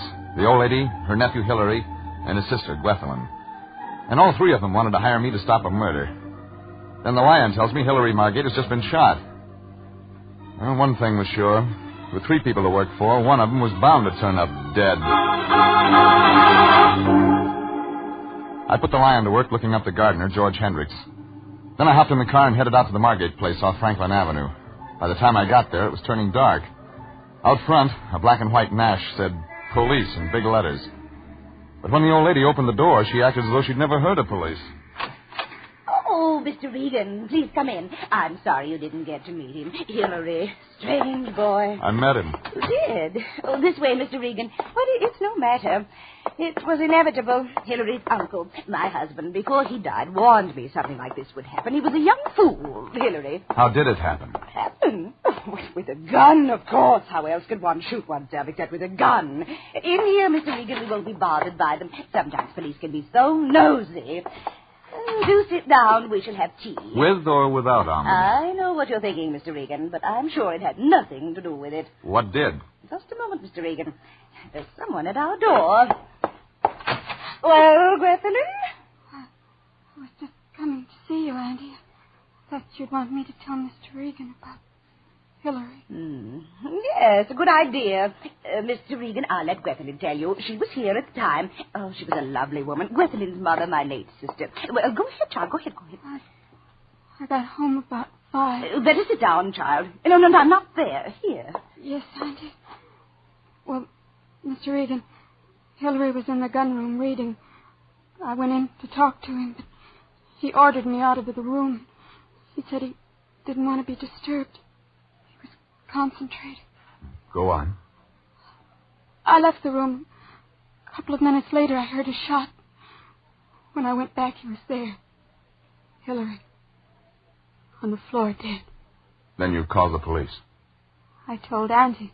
She called them. They've been so nice, the police. They promised not to disturb me any more than necessary. Wasn't that nice? They're in his room now? With Hillary. Dear Hillary. Yeah, you won't need me anymore. I think I'd better be going. Oh, yes, of course. Gwethelyn, see Mr. Regan to the door like a good girl. Yes, honey. And come again sometime soon, Mr. Regan. We shall have tea together. Thanks. This way, Mr. Regan. Mr. Regan, I've got to talk to you this way quickly. What's on your mind? About Hillary. Something he did tonight. Like what? When he came home, before that, he had a book. A big book. He was reading it when it happened. Why would he read a book and then shoot himself? You got me. What was the title? I don't know. But when the police came, the book was gone. Where did he buy it?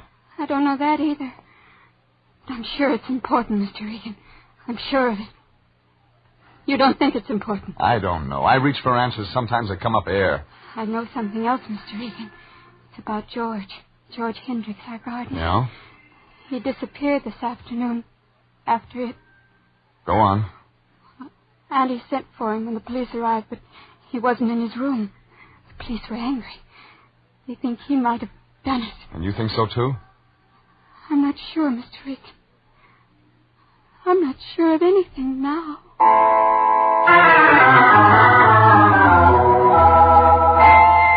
She turned and ran into the house and left me with a lot of night air and cool breeze. If Hendricks had taken a powder, the police would check that angle. That left me with a book. A very big book. I walked down Franklin toward my car. Up ahead, I saw a small man in a black suit locking up a shop door. Over his head, a sign said Franklin Avenue Bookshop. That did it. I caught him before he closed up. I beg your pardon. You know Hillary Margate lives up the street? Yes, I know him. Why? Was he in today?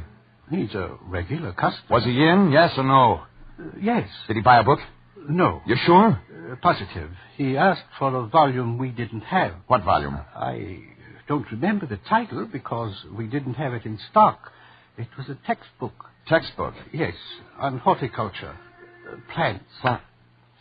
Plants? Does that mean something to you? Yeah. It could explain why the Margate family has gone to seed.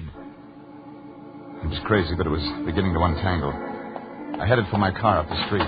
Before I touched the starter, I found out I had company. All right, Regan, drive. The gun in my back told me he meant it. One look in the mirror told me he was George Hendricks.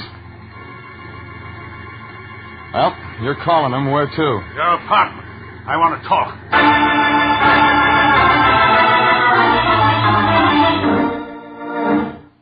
Have a chair, Regan.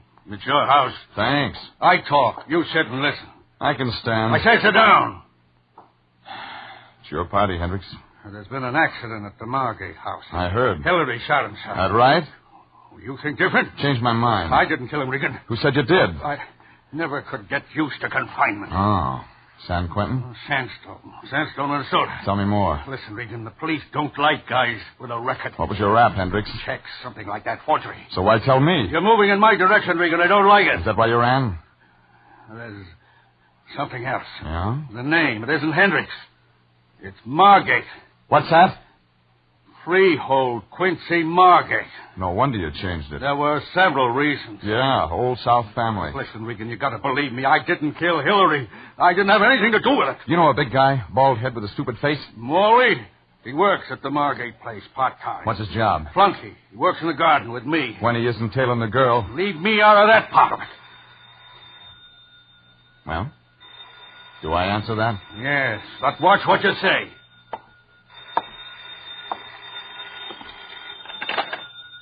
Regan. Regan, I expected to hear from you sooner. What's happened to you? Regan, are you there? Yeah, just got here. What's the matter? Someone with you? You're a genius. Well, I just found out about Hendricks. You guessed it. You mean he's there? Go on. Listen, that's not his real name, Regan. He's a Margate. Freehold Quincy Margate. Age 46, height 5'11", weight 180. Get to the point. Well, about that prison record, quite correct. It was 8 years ago. Charge? Narcotics violation. Oh, yes, but be careful. He'll hear you. No, he won't. He just went out the door, fast. I had what I needed. I averaged 50 down Franklin and pulled up in front of the Margate place 10 minutes later. It was dark and it looked empty, like a beer can after a picnic. I found an open window and crawled in. It was the gun room, and that meant I didn't have to go much farther. But somebody changed my mind for me when the door suddenly opened, and a hunk of orange lightning stabbed in my direction. I ducked and the chair next to me toppled over. I couldn't wait for the next one. Let me go! Drop it. You're hurting my... That's better. Now some lights. Mr. Regan, I thought you were one of them. I'm not. That book Hillary was reading. I'm in a hurry, baby. You already know, don't you, Mr. Regan? All right. I didn't see it closely. It had pictures of plants. Like the ones in your backyard? Yes. I didn't know what it meant until... Until Hillary got it, and then you were too scared to talk. Why? Mr. Regan, Hillary didn't poison my aunt's tea. They only said he did so they could kill me and then blame him for it. That way they'd be rid of both of us. Yeah, but Hillary caught on too quick. That's why they killed him, Mr. Regan. Oh, don't let them know, I know. It won't matter now, baby. I circled around the house in a hurry. Empty. Then I tried the garden. That's when I saw it. 50 yards behind the house. A strange light at first, then something red that began to grow. Then smoke and more smoke. I ran to the back of the garden in the flames. She saw me coming. Stand back, Mr. Regan. Maybe tomorrow, Mrs. Margate. I warn you, Regan. Stand back. You hired me, remember? Take one more step, Mr. Regan, and Morley will kill you. You figured he'd be around? Put that gun down, Morley. The smoke's getting in your eyes. No! Shoot him, Morley! Shoot him! You're too late for that. I drove across the column of smoke and caught his arm as he tried to find me with that gun. I got to him first. I owed him something for what he'd given me in that alley, and I paid him back with interest. The old lady just stood there and glared at me, the fire reflecting in her eyes. It took me 10 minutes in my best sport coat to stop the blaze. But the price was cheap, because where the fire had been was a nice pile of Exhibit A. It looks just like an ordinary plant, but the police call it marijuana.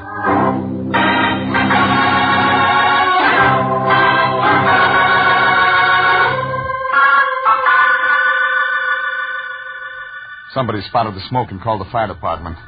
The police were right behind them and loaded the last of the Margates into the wagon. And it was like Greth said. She was scheduled to turn up poison, and I was supposed to testify that Hillary had done it. Only Hillary caught on too fast, and they gave him a bullet for his trouble. And after I finished up at headquarters, I went to the office and filled the lion in. He was disappointed. And this fella the police picked up at the depot, this Hendricks, he wasn't the culprit we were looking for? He was under the old lady's thumb like the rest of the family. She blackmailed him into growing the stuff. With his record, he couldn't afford to squawk. He couldn't afford to squawk. How do you think I feel? You got a check for $100, didn't you? Well, yes, I did. She did pay you, didn't she? Well, you see, Jeffrey, that is, she gave me a check when I first went out there for $100. You said that. Well, I didn't think anything of it at the time, but, well, you see, her brother-in-law... You mean... Well, that is, Hendricks did have a prison record for narcotics violation, but, well, it seems upon examining the records more closely, there was an earlier sentence for, Bad checks. Yes. It seems to run in the family. I don't get paid this week. Go on. Quit me. Kick a man when he's down. Oh, stop it. You know I never withhold payment when I have it. Right now I don't have it. Maybe next week. If you wait 2 weeks, it'll be Thanksgiving. What's that mean? You can have the end of the turkey I've been getting. Jeffrey, you're not being kind. Remember my heart. I'll try. Oh, thank you, Jeffrey. Thank you. Now, here's 25 cents. For what? Go over and pick up your laundry. I forgot to wait for it.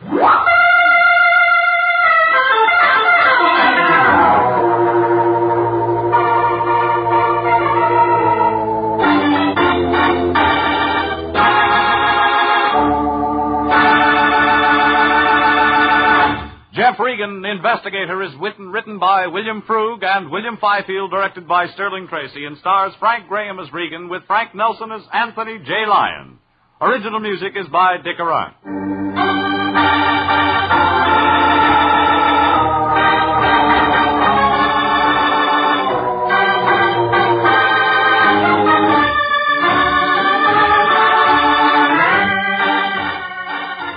Jeff Regan, Investigator, is heard each week at the same time over CBS.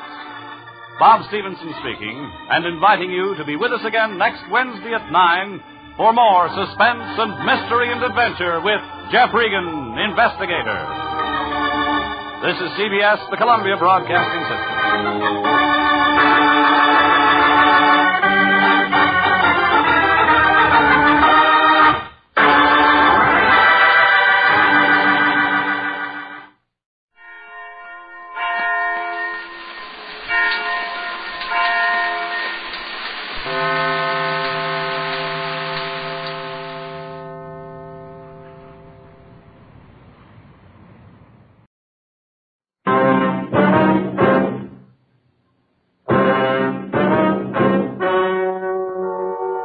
story you are about to hear is true. The names have been changed to protect the innocent. Fatima Cigarettes, best of all king-size cigarettes, brings you Dragnet on both radio and...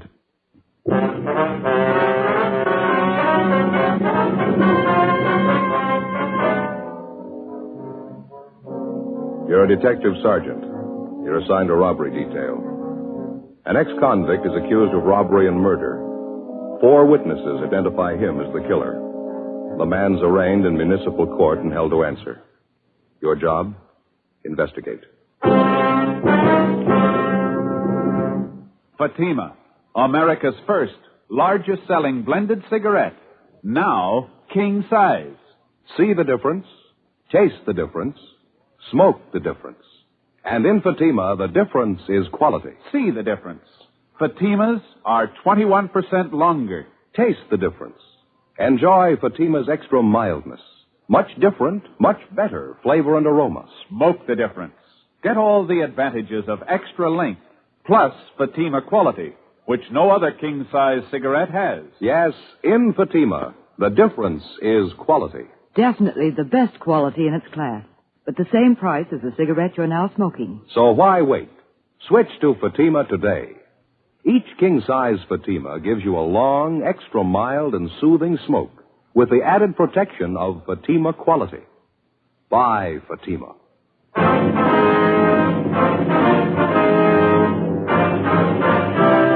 Dragnet, the documented drama of an actual crime. For the next 30 minutes, in cooperation with the Los Angeles Police Department, you will travel step by step on the side of the law through an actual case transcribed from official police files.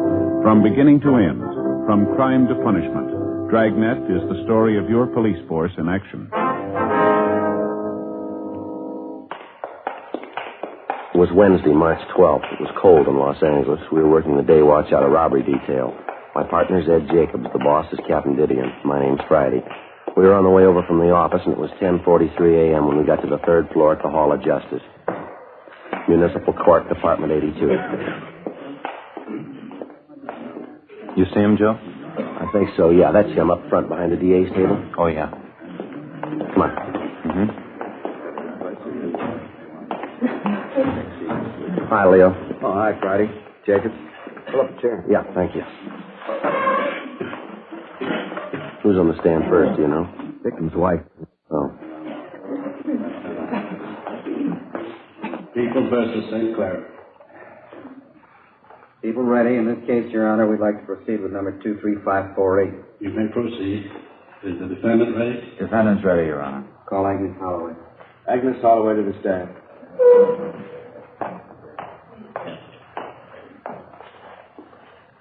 Do you solemnly swear that the testimony you are about to give in the matter now pending before this court will be the truth, the whole truth, and nothing but the truth, so help you God? I do. State your name, please. Agnes Holloway.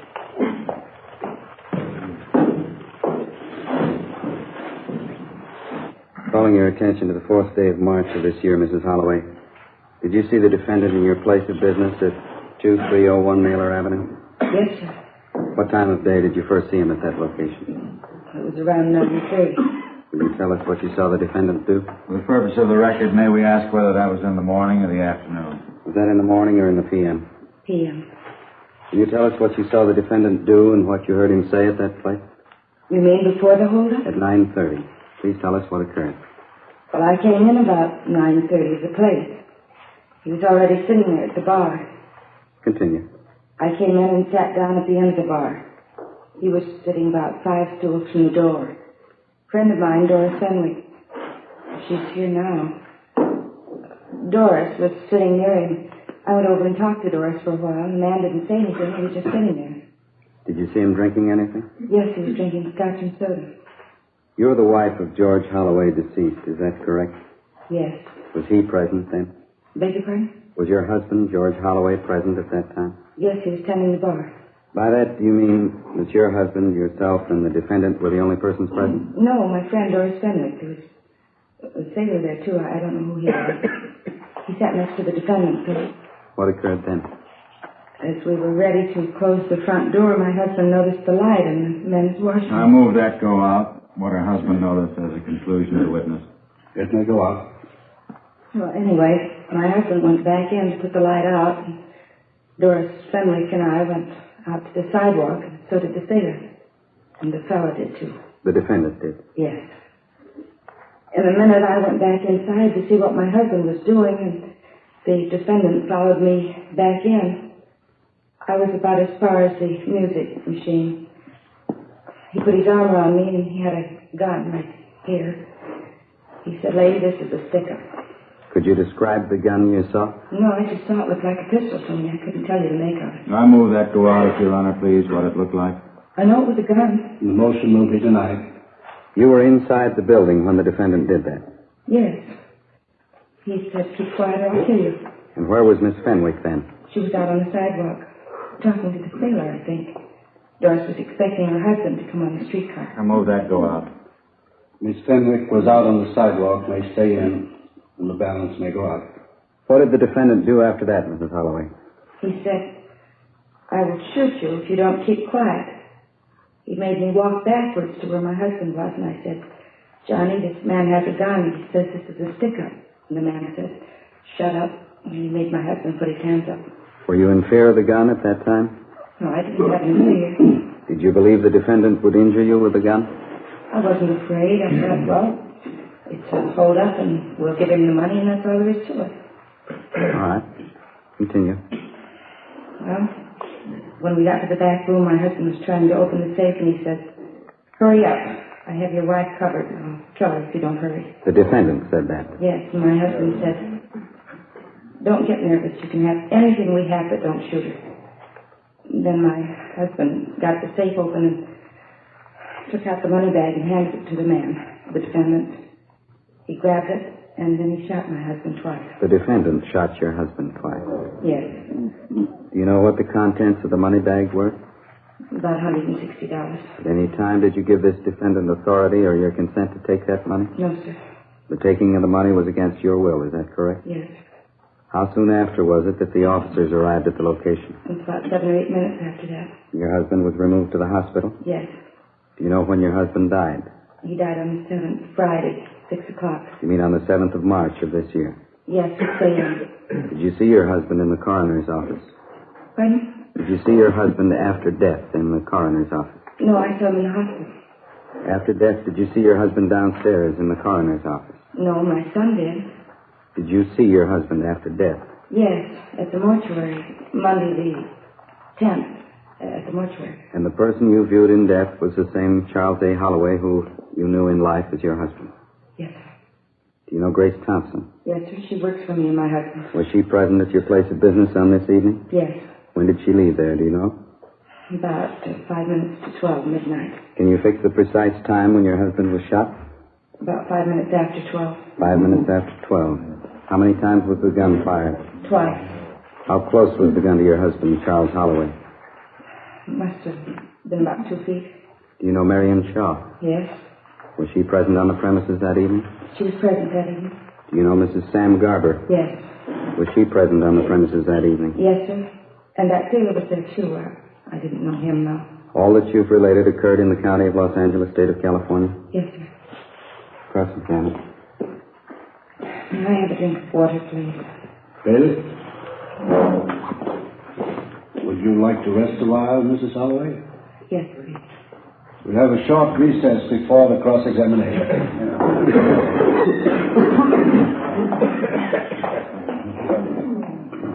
Joe? Ed? Yeah, Leo. Probably won't get to us for a while. You want to go out for a smoke? Yeah, it's fine with me. Okay.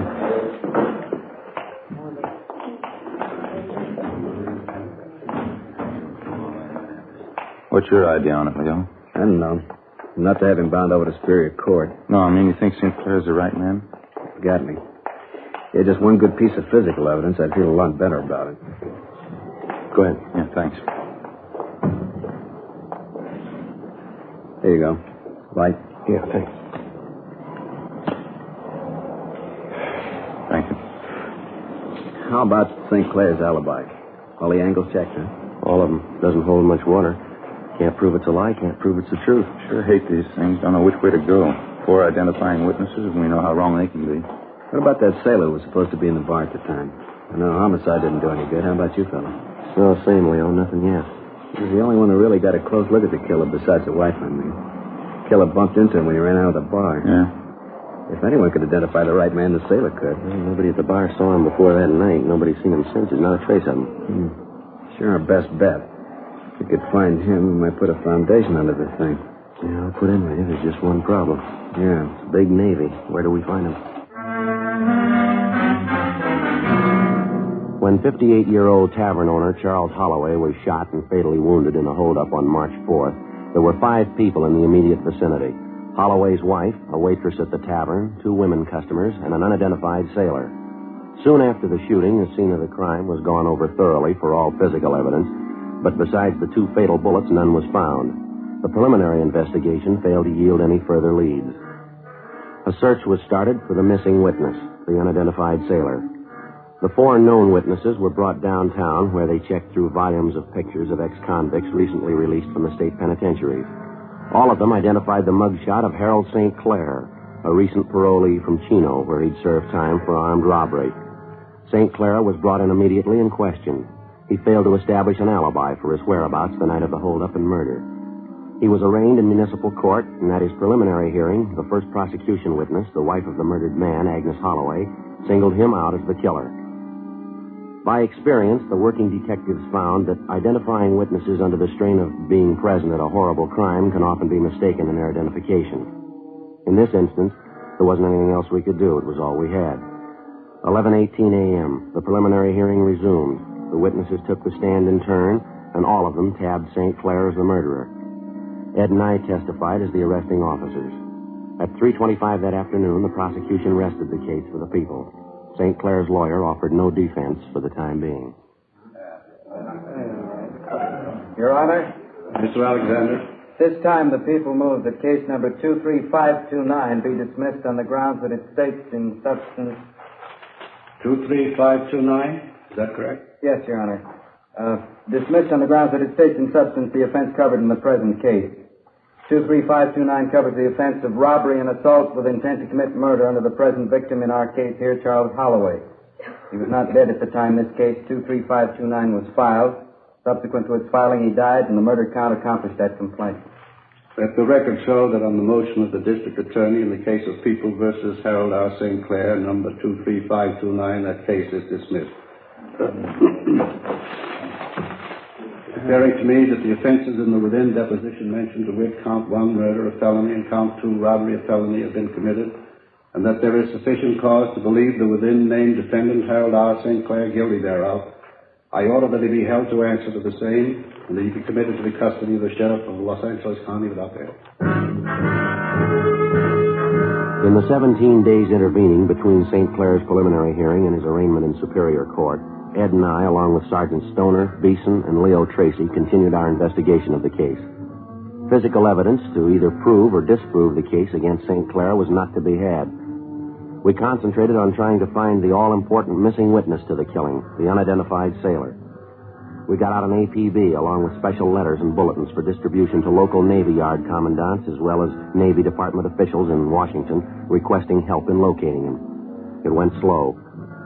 The day before St. Clair's Superior Court arraignment, we got our first lead, but not from where we expected. A 2-time robbery loser, Lester Jaffe, who bore a close resemblance to St. Clair, was arrested at a check-cashing agency on South Hoover trying to pass a forged check. He had several prior arrests and convictions for burglary and ADW, and a check of his package showed that he had violated his parole. A .38 caliber S&W revolver found on Jaffe was delivered to Russ Camp in ballistics for examination and comparison. The next day, Monday, March 29th, St. Clair came up for his arraignment in Superior Court. Ed and I were there. St. Clair.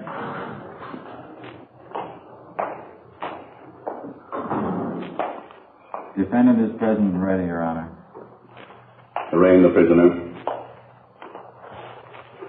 Harold R. St. Clair, is that your true name? That's right. Harold R. St. Clair, by information number 23549, you're charged in count 1 with the crime of murder, in that on or about March 4th of this year you did willfully, unlawfully, and feloniously, and with malice aforethought, murder one Charles A. Holloway, a human being.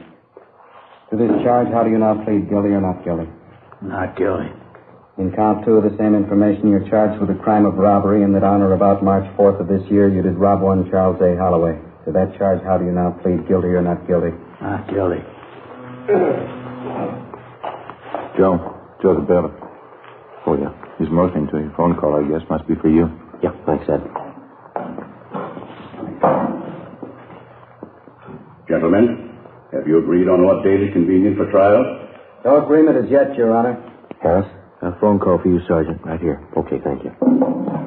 Friday talking. Yeah. Mm-hmm. Is that right? Yeah, okay, Russ. As soon as we finish here. Yeah, right. Bye. Joe, Alex here wants to know about a trial date. Any ideas? Well, we better get all the time you can, Alex. We're going to need it. Anything you say? What's the matter? We got trouble? We just had a call from Russ Camp and ballistics. Yeah. I figure we got a whole new case to build. What do you mean? Well, the man we've got, St. Clair. Yeah? Maybe he's taking the rap for somebody else.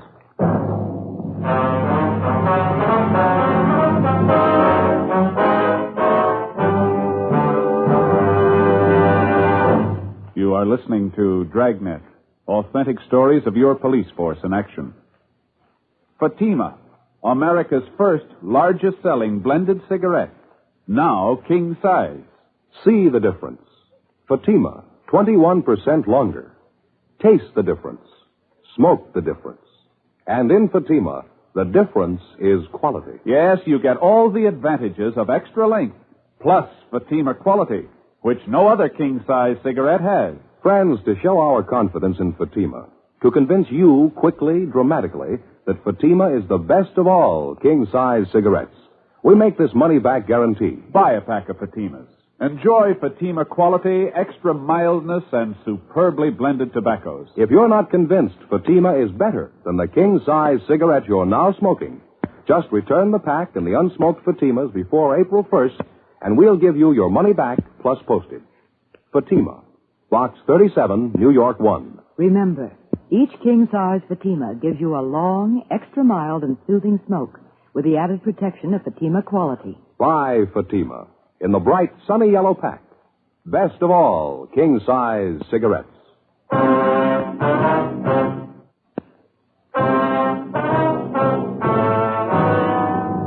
March 29th, Monday, 4:15 p.m. After the arraignment of Harold St. Clair in Superior Court, Ed and I checked with Russ Camp in ballistics. He said he'd run tests on the .38 S&W revolver taken from robbery forgery suspect Lester Jaffe the day before. Comparison microscopic examinations of test bullets fired from the gun taken from Jaffe and the 2 slugs which had been removed from the body of tavern owner Charles Holloway matched. After checking with Brereton at the CII Bureau in Sacramento, we discovered new additions to Jaffe's long criminal record. We also found out his known M.O. corresponded closely to that of the man who robbed and murdered Mr. Holloway. At a special show-up of both St. Clair and Jaffe, the close resemblance of the two became apparent to the 4 identifying witnesses. They frankly admitted their mistake and positively identified Jaffe as the killer. Intensive investigation during the next 3 weeks uncovered enough evidence and testimony against Jaffe by associates and informers to give us a good foundation for a murder conviction. But we were still without a lead to one of our most essential witnesses, the unidentified sailor. The first suspect, Harold St. Clair, was cleared of the charge, but detained on a warrant from the Denver Police Department. After arraignment and preliminary hearing in municipal court, the arraignment in Superior Court, Lester Jaffe went on trial for the Holloway killing on June 2nd. Dr. West, the autopsy surgeon, was first to be called by Assistant District Attorney Adolph Alexander. He stated the results of the autopsy on Mr. Holloway and testified as to the cause of death. John Maurer, the police surveyor, was next. He produced the various diagrammatic drawings of the murder scene. The 3rd day of the trial, June 5th. Garber woman's coming back on. Friend of Miss Holloway? Oh, yeah. Mrs. Samuel Garber.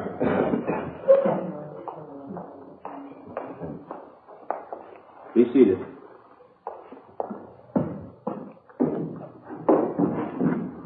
Proceed with the cross-examination.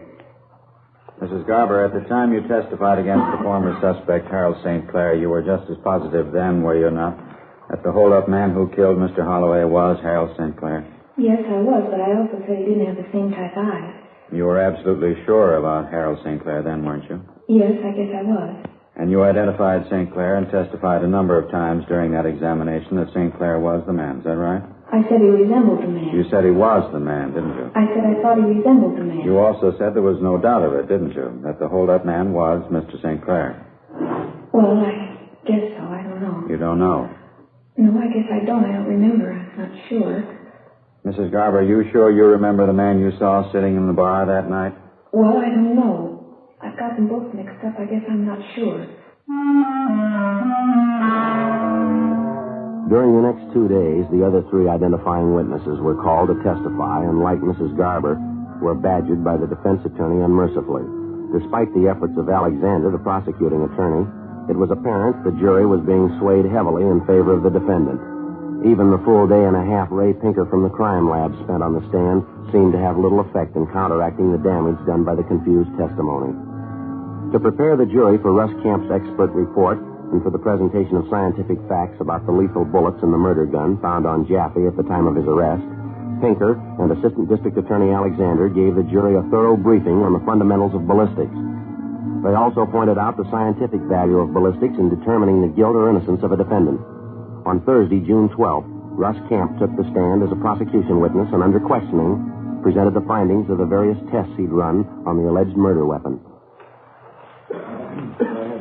Mr. Camp, sometime after you had obtained People's Exhibit 13, did you fire a test bullet or several test bullets from it in the crime laboratory? I did. Did you make a comparison of any of those test bullets with Exhibits 3 and 3A, the bullets which killed Charles Holloway? Yes, I did. Now, in making your comparison and examination under the microscope after you had completed the mechanical part of your work, and after you had completed your examination of the observable and comparable sections of the fatal bullets with the test bullet fired from People's Exhibit 13, did you come to any conclusion with respect to the Holloway fatal bullets? Yes, I did. And what was that conclusion? The conclusion was that the fatal bullets, the Holloway fatal bullets, People's Exhibit number 3 and 3A, were fired through the barrel of People's Exhibit number 13. After another hour of testifying, Russ Camp left the stand. His ballistics report on the murder gun had made an impression on the jury, but we couldn't be sure it was enough to balance the setback the prosecution received from its own witnesses. As far as we were concerned, Jaffe was the guilty man. There wasn't a doubt about it. But the case against him was apparently inconclusive as far as the jury was concerned. The defense attorney obviously had heard about the unidentified sailor who was also present at the scene of the killing. He charged outright in the court that the district attorney was purposely preventing the appearance of the unknown sailor as a witness and was concealing his identity. As he told the jury, the prosecution was afraid that the testimony of their alleged silent witness would damage its case. Meantime, our intensive search for the missing seaman was still underway. Despite half a dozen favorable prosecution witnesses, the case for the people appeared to be on the losing end going into the closing days of the trial. Tuesday, June 17th, one of the final defense witnesses was a Mrs. Albert Dolan, who presented a fair alibi for Jaffe. She claimed Jaffe was at night school at the time of the Holloway killing. Would you say of your own knowledge that on the night of March the 4th, Mr. Jaffe was at the school until midnight? Yes, he was. When you left the school, did you go home alone or with somebody? My husband and I drove home with Mr. Jaffe. Anything else that you can remember? Let me think. Sure reads a convincing story, huh? Yeah, I wonder what the connection is. I don't know. Sure got plenty of them. What do you figure, Joe? The jury, you think we got a chance? I don't know. Don't bet on it. Ed, Joe. Oh, hi, Leo. Hi. Going bad? Couldn't be a lot better. It's getting that way. Just got a call from Wilmington over at the squadron. Oh, what about? Sailor we've been looking for. We found him. Before we left the courtroom, Ed and I briefed the Assistant District Attorney Alexander on the latest development. He put in a special order to the county jail for Harold St. Clair. Ed and I went across the street and met with a long missing murder witness in the homicide squad room. The sailor identified himself as Seaman First Class Roy Maslin. He told us that about 3.5 weeks before, he'd happened to see a copy of the bulletin we'd gotten out on him. He checked with his commanding officer and was returned to the mainland from his post on Midway Island. 3:22 p.m., we returned to the courtroom along with Seaman First Class Roy Maslin and conferred with Assistant District Attorney Alexander. The first murder suspect, Harold St. Clair, had already been brought downstairs to the courtroom from the county jail. He was placed at the opposite end of the counsel table from the defendant, Lester Jaffe. May we approach the bench, Your Honor? Come forward.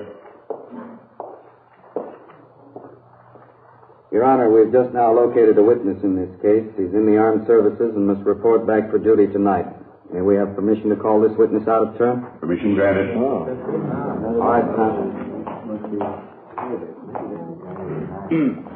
Raise your right hand. Do you solemnly swear that the testimony you are about to give in the matter now pending before this court will be the truth, the whole truth, and nothing but the truth, so help you God? I do. State your name, please. Seaman First Class Roy Maslin, United States Navy. Be seated.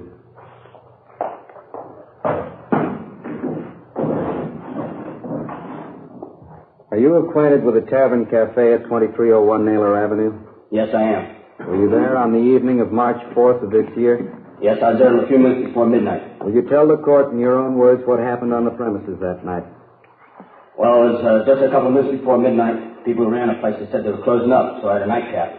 Shot dice for the drinks with this guy next to me. I won. Who was this man? I didn't know who he was. After you had your drinks, did you leave the bar? Yes, I did. The other guy stayed there. I went out to the sidewalk and stood there talking with one of the gals I saw in the bar, and then heard a couple of shots fired. Somebody inside the joint screamed or hollered or something. I was just going to the door to get inside, and this man came rushing out. He hit me square on and went down. I remember seeing him run down the street, the same guy I was drinking with. Would you recognize this man if you saw him again? Yes, sir, I would. Is that man in this courtroom now? Yes, sir.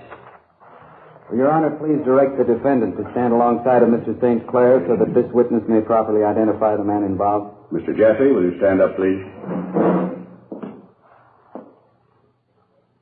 Stand to the right of Mr. Sinclair. Will you step down from the stand, please, Mr. Maslin, and place your hand on the shoulder of the man who was in the bar with you the night of March 4th? Yes.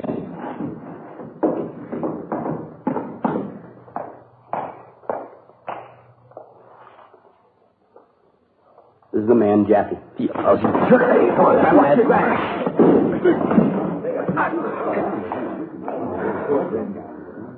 Fast work, sailor. Really burned up. Guess he'd like to kill me, huh? Well, you're not the only one, son. What? Wait till they read him the verdict. The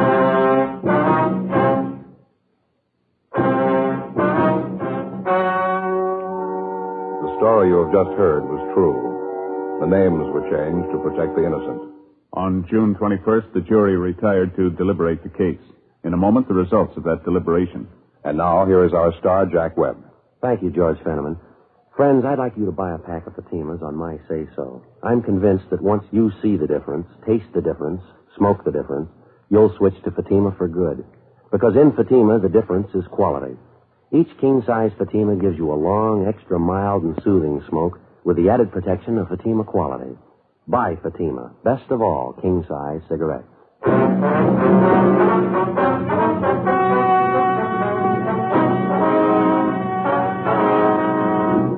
Lester Carl Jaffe was found guilty of murder in the first degree. He was executed in the lethal gas chamber at the State Penitentiary, San Quentin, California. Exchange Clubs sponsor Crime Prevention Week to remind you that the fight against crime is your fight, the year round.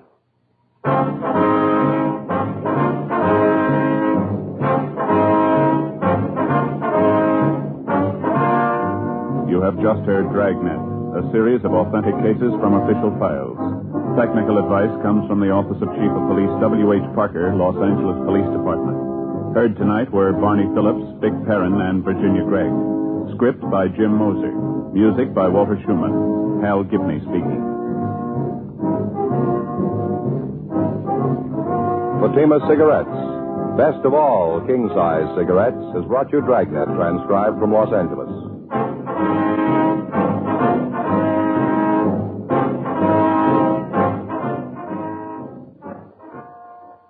Next, it's David Harding and Counter Spy on NBC.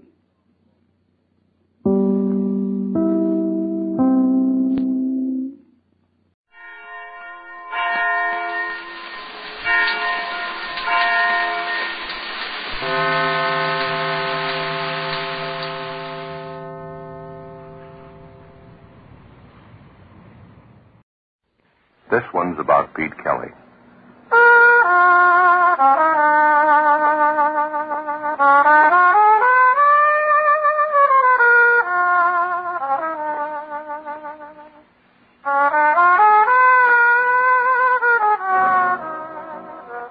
It's about the world he goes around in.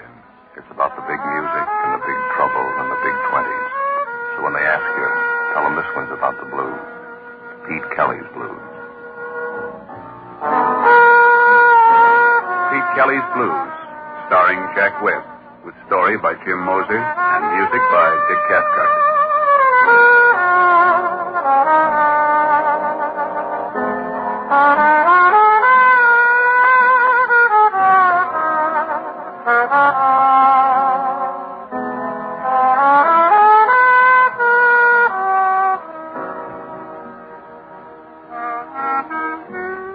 My name's Pete Kelly.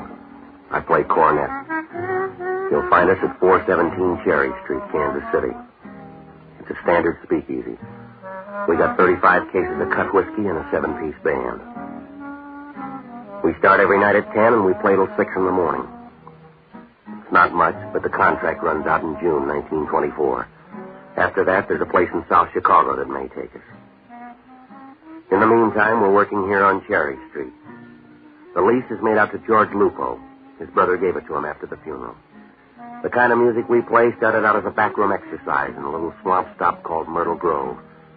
LaRocca took his Dixieland band to Reisenweber's in New York. We got as far as Kansas City. It's no place to get off a train unless you're a sack of mail. Because around here, everybody works at the same job, staying alive. Half a buck buys a pair of socks, a spaghetti dinner, or a down payment on murder.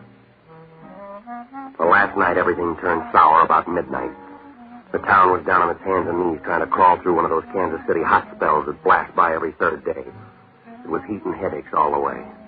Our drummer, Nick, was dragging the beat, and I went bad 12 bars in on the Memphis Blues. Well, I figured we'd better cut the set short, so we started to fight our way through one chorus of Roses of Picardy. That's when the kid came in and stood by the bandstand. He was tall enough to see over a quart of milk with a face the size of a minute and just about as young.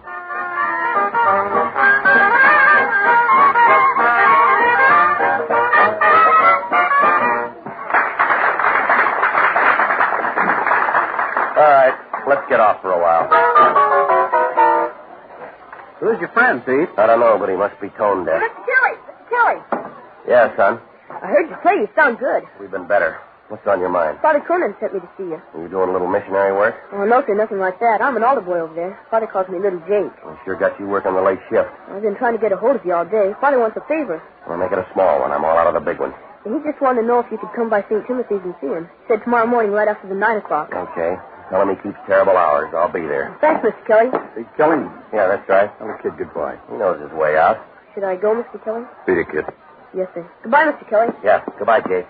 You got someplace private? We'd like to talk. This is my office. Now listen hard, Bright Eyes. There's enough gun in this coat to blow you right through the wall. I'll take your word for it. We coming in nice and you get funny mouth. Now you got someplace we can talk? I can't leave. I got to do a number. Do it. We'll be right here about 10 feet from your stomach. Yeah.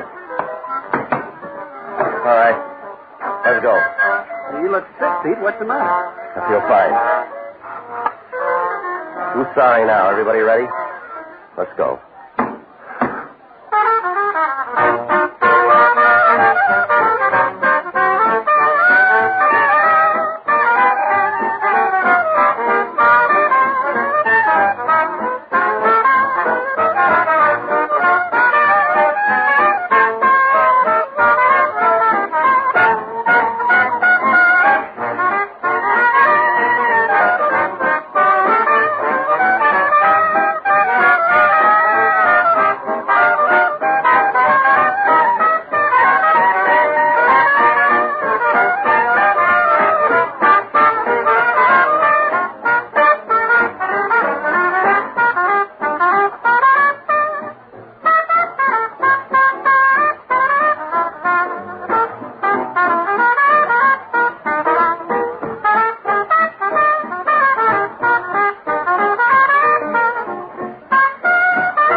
You proved it. Now let's go. Yeah. Keep them going, Red. How many shall we do, Pete? If this works out, about 10 minutes worth. Let's go. The alley will do.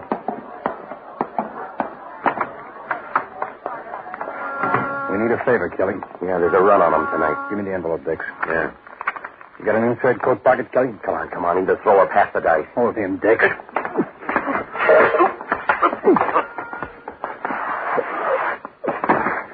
Pull him up, Dix. Come on. Up. Yeah. Now, this is how. Here's an envelope. It goes in your inside coat pocket, and it stays there until 6 o'clock tomorrow night. You don't open it, you don't mess with it. What happens at 6 o'clock? You'll be the first to know.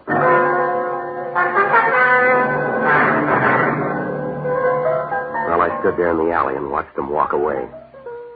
Inside, Lupo was blowing up a storm. Something about paying for a 7-piece band and only having 6.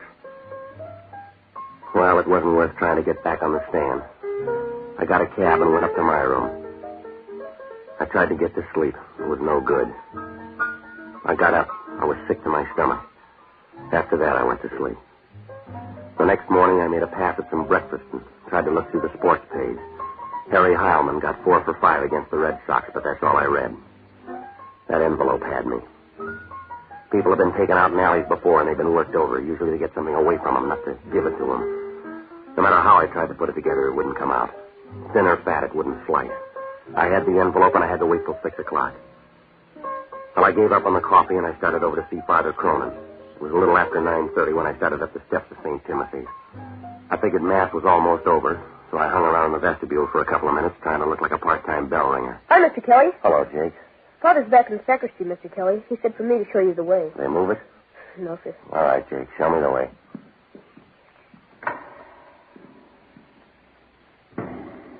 This way, Mr. Kelly. Down this aisle. Well, I guess I was too busy trying to act like I knew my way around to pay much attention to a fat, chunky little guy wearing a brown Borsalino hat. He stood up in a back pew a couple of aisles over. The church was empty except for the 3 of us. Little Jake found out about it just before I did. Mr. Kelly, that man back there. All right, mister. I'll take that envelope. Jake, get out. Mr. Kelly, look out! Look out!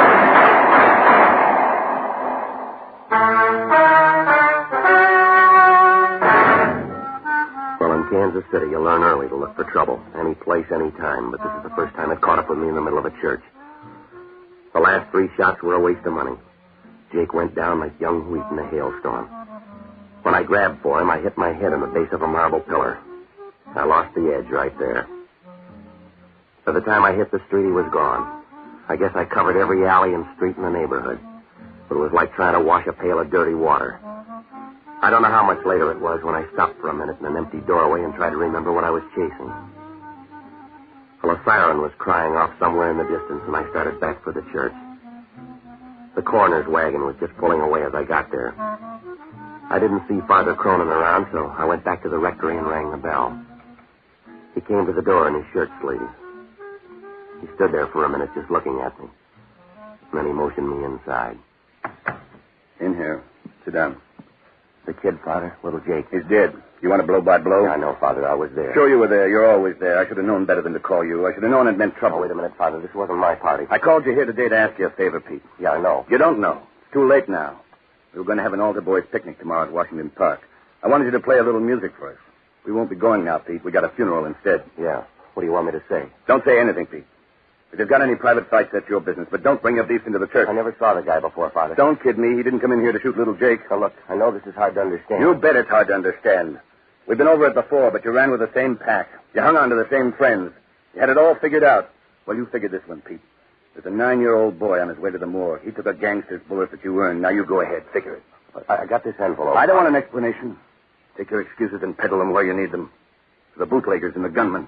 Take them to your crowd. This envelope, Father, they shoved it in my pocket. I was out in the alley behind the club. 2 guys. They worked me over. I didn't think they'd try anything like this. Neither did little Jake. All right, Father, I told you I was sorry. Go on home. Why don't you stop cutting at me and say a prayer for that kid? I would, but I'm too busy praying for people like you.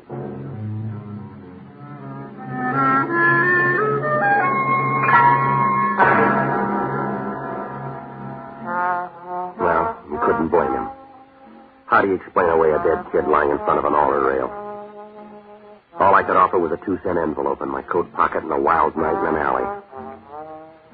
I started to walk back to my room. I tried to paste up some kind of an answer, but I got nothing. I was halfway home when the last breeze left town and went someplace to cool off. My clothes were soaking wet, and I decided to take a cab the rest of the way. I reached in my pocket, and all I had was 23 cents, so I kept walking. Sunday morning's the same in any town. Empty streets and everybody home trading the comic section and living off a Saturday night.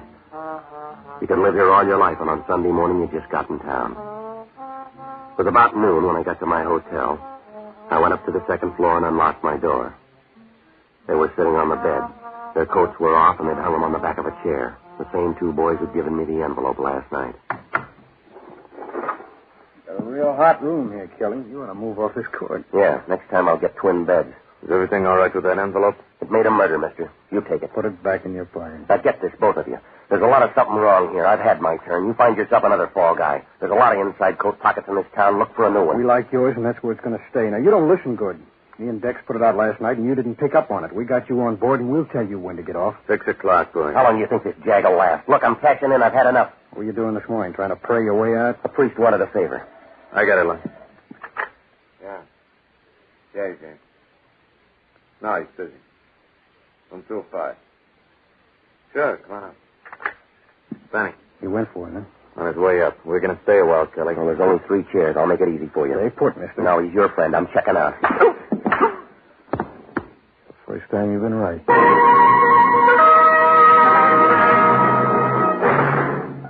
Well, it happened so fast I didn't even see his arm move. My knees buckled and I pitched forward. I don't know how long I laid there, but when I opened my eyes, the afternoon sun was almost gone. What was left of it was bleeding through a rip in the blind. Well, I could hear somebody breathing hard like a fat man on a hot day, and when I rolled over, I saw him. A tough prohibition agent by the name of Cage. The weather didn't make any difference to Cage. He always looked that way. His collar was wilted, and it looked like Arrow's first try. His necktie was pulled down, and the knot was twisted.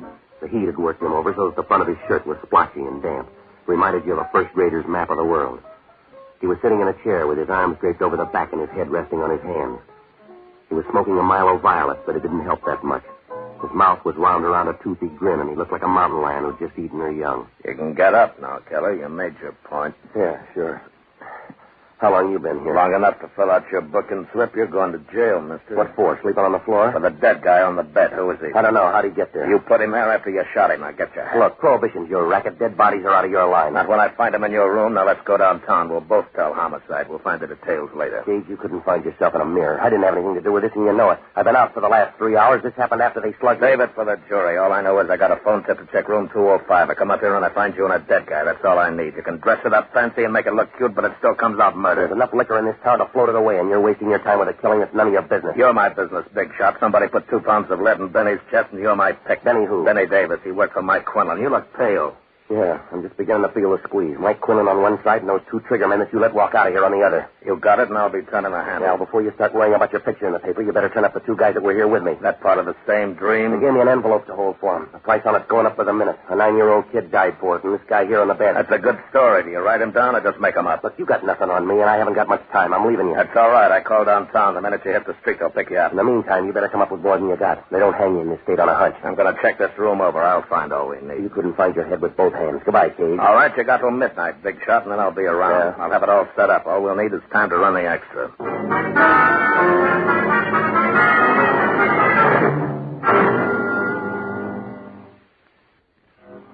Well, I could have used a cold shower, but with Cage there, I didn't have the room to dry off. I went down the hall and headed down the back stairs. I figured even if Cage was right about calling downtown, I might have an edge if I moved fast enough. The sun was on the downgrade, but it didn't make any difference. It'd done a good job all day, and the heat was boiling up out of the ground. Well, if I was going to come out at all, I had to have some help. So I started to look for the only honest guy I know, an ex-bootlegger by the name of Barney Ricketts. The only bootlegger in the country that went broke in 1922. He drank himself out of business. I phoned 8 different places and tried 4. Nobody'd seen him. I was about ready to give up when I finally found him sitting in the middle of a bourbon fog in a little Spanish joint somewhere on the edge of the East Bottoms. He was sitting at a back table trying his best to make time with a plaster bust of Queen Isabella. P.T., my boy, you're just in time. I'm not quite certain, but I think the young lady here has a friend. I gotta talk to you, Barney. If you're any good at all with Spanish, now is the time. I was positive she'd loosen up on this second bottle of wine, but no, she's utterly uncharitable, and I think she's a picture of a perfect boy. Yeah, all right, Barney. To a member of the old Castilian school, there can be no excuse for the conduct she's exhibiting. Yeah. Why, do you know I was even good enough to buy her 3 rounds of Portuguese brandy? Imported, mind you. But what do I get for my pains? Not even a civil thank you. All right, listen to me, will you, I've Barney? been sitting here in the most gentlemanly fashion, sipping this delicate nectar and trying vainly to keep the party going. But does she help? No! I've talked to her about politics, medicine, literature, Keats, Byron, Shelley, Faith Baldwin. I've even talked about the weather. Barney, she's a statue. Oh, a simple oversight, P.T. It could happen to anyone. Now, look, I'm in trouble. Of course you're in trouble. You'll always be in trouble because you're a child of adversity, a son of scorn. The fate spit in your eye and you try to retaliate, but the wind's always blowing in the wrong direction.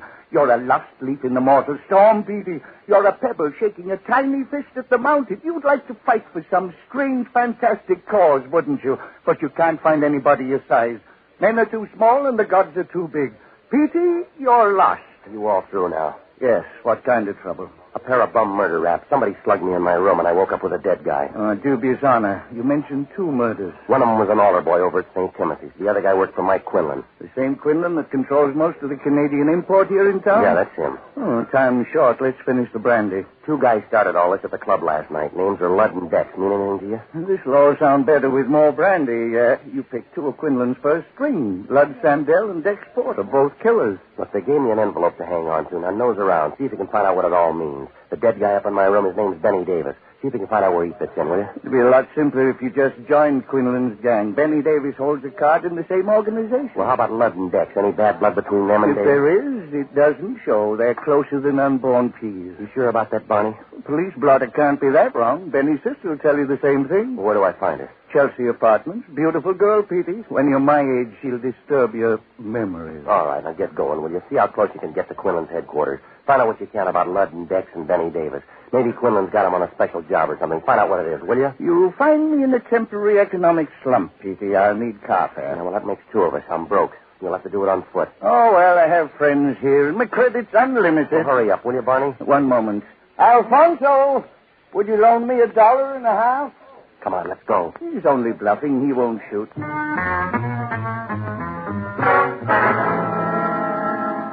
Well, Barney headed down toward Bale Street from Mike Quinlan's place, and I started cross town for the North End and the Chelsea Apartments. I couldn't begin to work it out. If Dex and Ludd were such good friends with Benny Davis, why did they kill him? And if they didn't do it, who planted his body in my room and why? Well, I was running way late, and there wasn't much time to catch up. I finally found the Chelsea Apartments on the corner of Stocker and Bales. It was an old 3-story wooden frame. I checked the mailbox, and Louise Davis was down for apartment 17. Well, inside, the hallway was dark, and a couple of gas jets were smoking up the ceiling. There was a potted palm by the foot of the stairs, and it looked like it was growing out of old gum wrappers and cigar butts. Apartment 17 was at the rear of the first floor. She answered the door, and you could tell right away Barney was right. She was pretty, and she had enough smile to last you for years. Yes? You Louise Davis? That's right. I can do better for you. You're Pete Kelly. I've heard you play. Yeah, well, so far you're batting 1,000. Can I come in? Yeah, sure. You didn't bring your band, so it must be a social call. I'll make this short. It's about Benny. What about him? That's what I want to know. He's got a couple of friends. I got to know about him. Then he isn't that popular. You mean Ludd and Dex? They'll do. They got trouble, and they're cutting me in. What kind of trouble? No, I'm not sure. That's why I came to you. I can't help you. They never tell me what they're doing. Well, they gave me an envelope. They told me to hold it till 6 o'clock tonight. You haven't got any problem. You'll know in an hour. Yeah, well, maybe I'm tired. I want to know now. I'll take any leads you got. They found out I told you this. They might not like it. They got some kind of a beef with Quinlan. Does Mike know about it? I wouldn't know. I just heard him talking one night. They're not happy with the money Quinlan gives them. They got any plans? I don't think we've got to talk about this. Let me get you a drink, huh? Now, look, this is the last trip around for me, lady. I got to have everything you know. You said something about an envelope, didn't you? That's right. You got it? Right here. If you open it, you'll understand everything. Well, they gave it to me sealed. They want it back the same way. If you want to be around to give it back, you'd better open it. You got a guarantee handy? All I know is the 3 of them are working on something big. I don't know what it is, but I heard some talk about an envelope. It's your choice. You asked for a lead and you got it. Yeah, we'll hold hands when they cut me down. You got to let her open it? Pete, look out!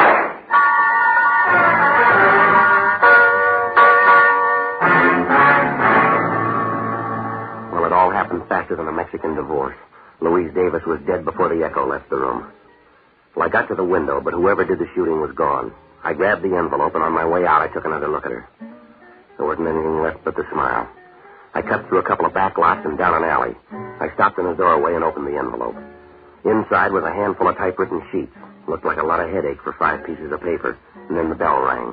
2 of them were consignment slips for 8,000 gallons of high-grade Canadian whiskey. The other 3 slips were detailed breakdowns for a convoy of trucks. They showed special truck routes over the Canadian border into the States to miss the hijackers and the prohibition agents. They showed a day-by-day schedule for each truck on its trip down from the border. Well, it's not too tough to hijack a load of booze, but when you got it laid out right down to the time, the place, and how many bottles, it's like money in the bank. Well, I knew right then why the envelope meant so much to Ludd and Dex. What I couldn't understand was where they got it. Why they gave it to me to hang on to. Well, maybe they were working for Quinlan, but why didn't he have the papers, and why weren't they in his safe? Mike had a big one. Well, the questions were still piling up. There was an outside chance, but I couldn't stand still, so I crossed over to the Kansas side and headed down Boulder Road to Fat Annie's place. Maggie Jackson did 2 things good. She sang the blues better than the guy who wrote them, and she could pick up an idle rumor at 3 miles. Hi, Pete. Maggie, what do you know? I knew you'd be here tonight. You always come in together. Trouble and Pete Kelly. Yeah, I know. I never come around except when I need something. As long as I have it to give, you got it. It's Mike Quinlan this time, ain't it? Well, that's part of it. I'm in it up to my ears. You got an envelope, I heard. Yeah? Mike Quinlan and some of his boys have been here about an hour ago. They tore the paper off the walls looking for you and Dex and Ludd. Dex and Ludd? Mike wants all 3 of you. Yeah, anything else?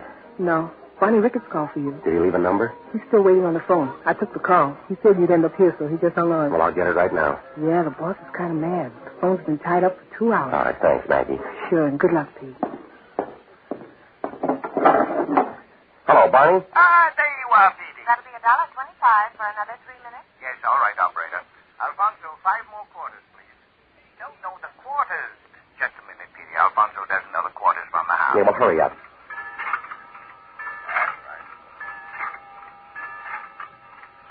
Thank you.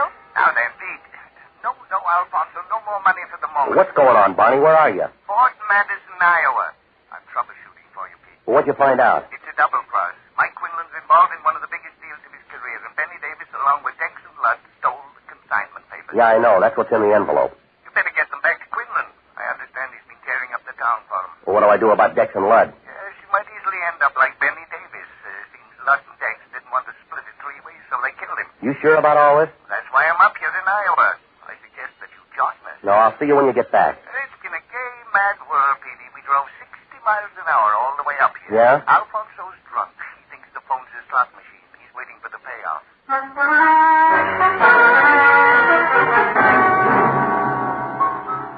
Well, as soon as I hung up the phone, everything fell into place. I had one big worry, to get back to the club and unload those papers before Quinlan caught up with me. Well, almost everything made sense now except the killing of Louise Davis, Benny's sister. It was easy to see why they dropped Benny along the way, but why his sister? How did she tie in? Well, on the way back to town, I mulled over a couple of possibilities, and I figured maybe I came up with the answer. I started back for town, and it was rough all the way. I kept thinking any minute I'd bump into Mike Quinlan, and I couldn't be sure that I'd lost Dex and Ludd. It was almost dark by the time I got back to the club. The band was waiting around for the Sunday rehearsal. We ran through one number, and then things got cloudy. Now, Kelly. You're early, Dex. Close enough. No, not for me. You said 6 o'clock. Your horn's no match for this gun. Give me the envelope. 6 o'clock, Dex. All right. Let's try someday, sweetheart. Hand me that plunger, will you, Red? I'll give you the pickup.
an envelope, or do I blow it out of your pocket? The same way you handle Louise Davis? I don't know what you're talking about. I think you do. You killed her and you killed her brother. You got it all figured out, haven't you, kid? One player's right, Dex. Don't turn around.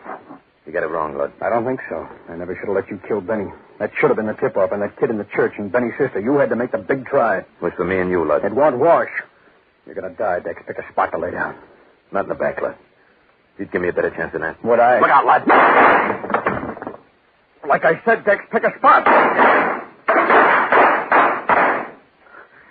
Well, that wraps it up, Kelly. You better sit down, Lud. No, this'll do. It won't be a long wait. I don't mind standing. Suit yourself. 6 o'clock, Lud. Here's your envelope. Yeah. Thanks. Yeah.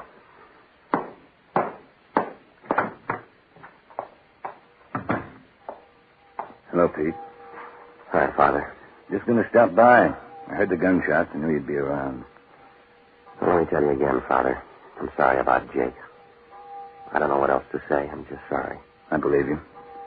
We'll have the funeral for little Jake tomorrow. Maybe you want to stop by. Yeah. Some things never figure. A 9-year-old kid shot down. No reason for it. None in the world. 9-year-old kid. It's done, Pete. Don't waste your pity on little Jake. He's got a big lead on both of us. I don't get you, Father. You and I should die as good as a 9-year-old.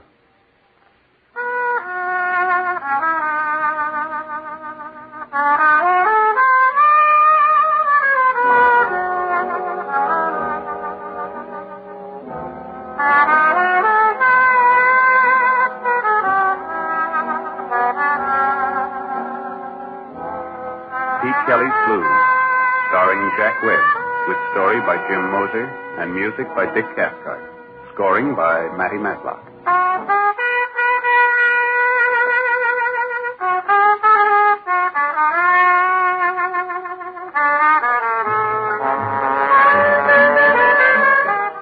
The music of Pete Kelly's Big Seven consists of Dick Cathcart on cornet, Matty Matlock on clarinet, Nick Fatul on drums, Ray Sherman on piano, George Van Ness on guitar, Judd Donat on bass, Mo Schneider on trombone. The songs of Maggie Jackson were written by Arthur Hamilton.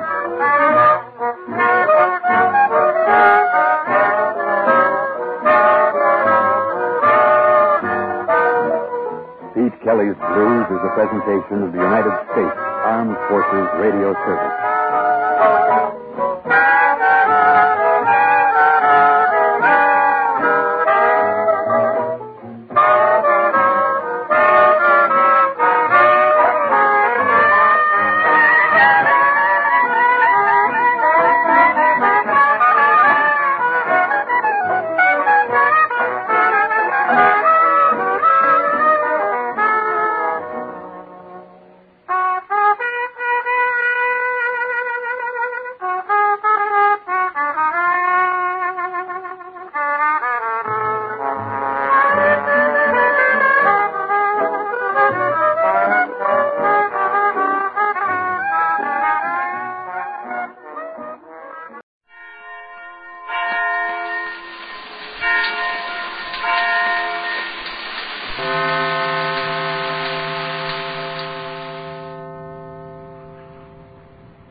To hear is true. The names have been changed to protect the innocent. Fatima Cigarettes, best of all king-size cigarettes, brings you Dragnet on both radio and television.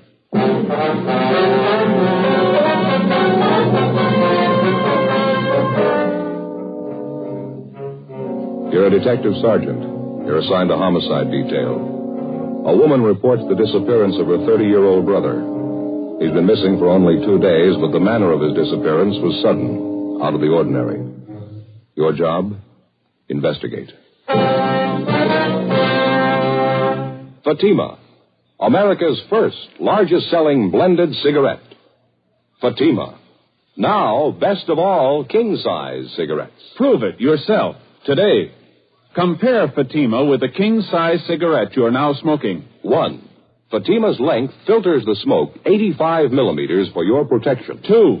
Fatima's length cools the smoke for your protection. 3. Fatima's length gives you those extra puffs, 21% longer than standard cigarette size. And in Fatima, you get an extra mild and soothing smoke, plus the added protection of Fatima quality. Definitely the best quality in its class, but the same price as the cigarette you're now smoking. Buy Fatima in the bright sunny yellow pack.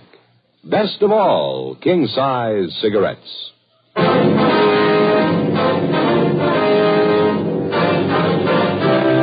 Dragnet, the documented drama of an actual crime. For the next 30 minutes, in cooperation with the Los Angeles Police Department, you will travel step by step on the side of the law through an actual case transcribed from official police files. From beginning to end, from crime to punishment, Dragnet is the story of your police force in action.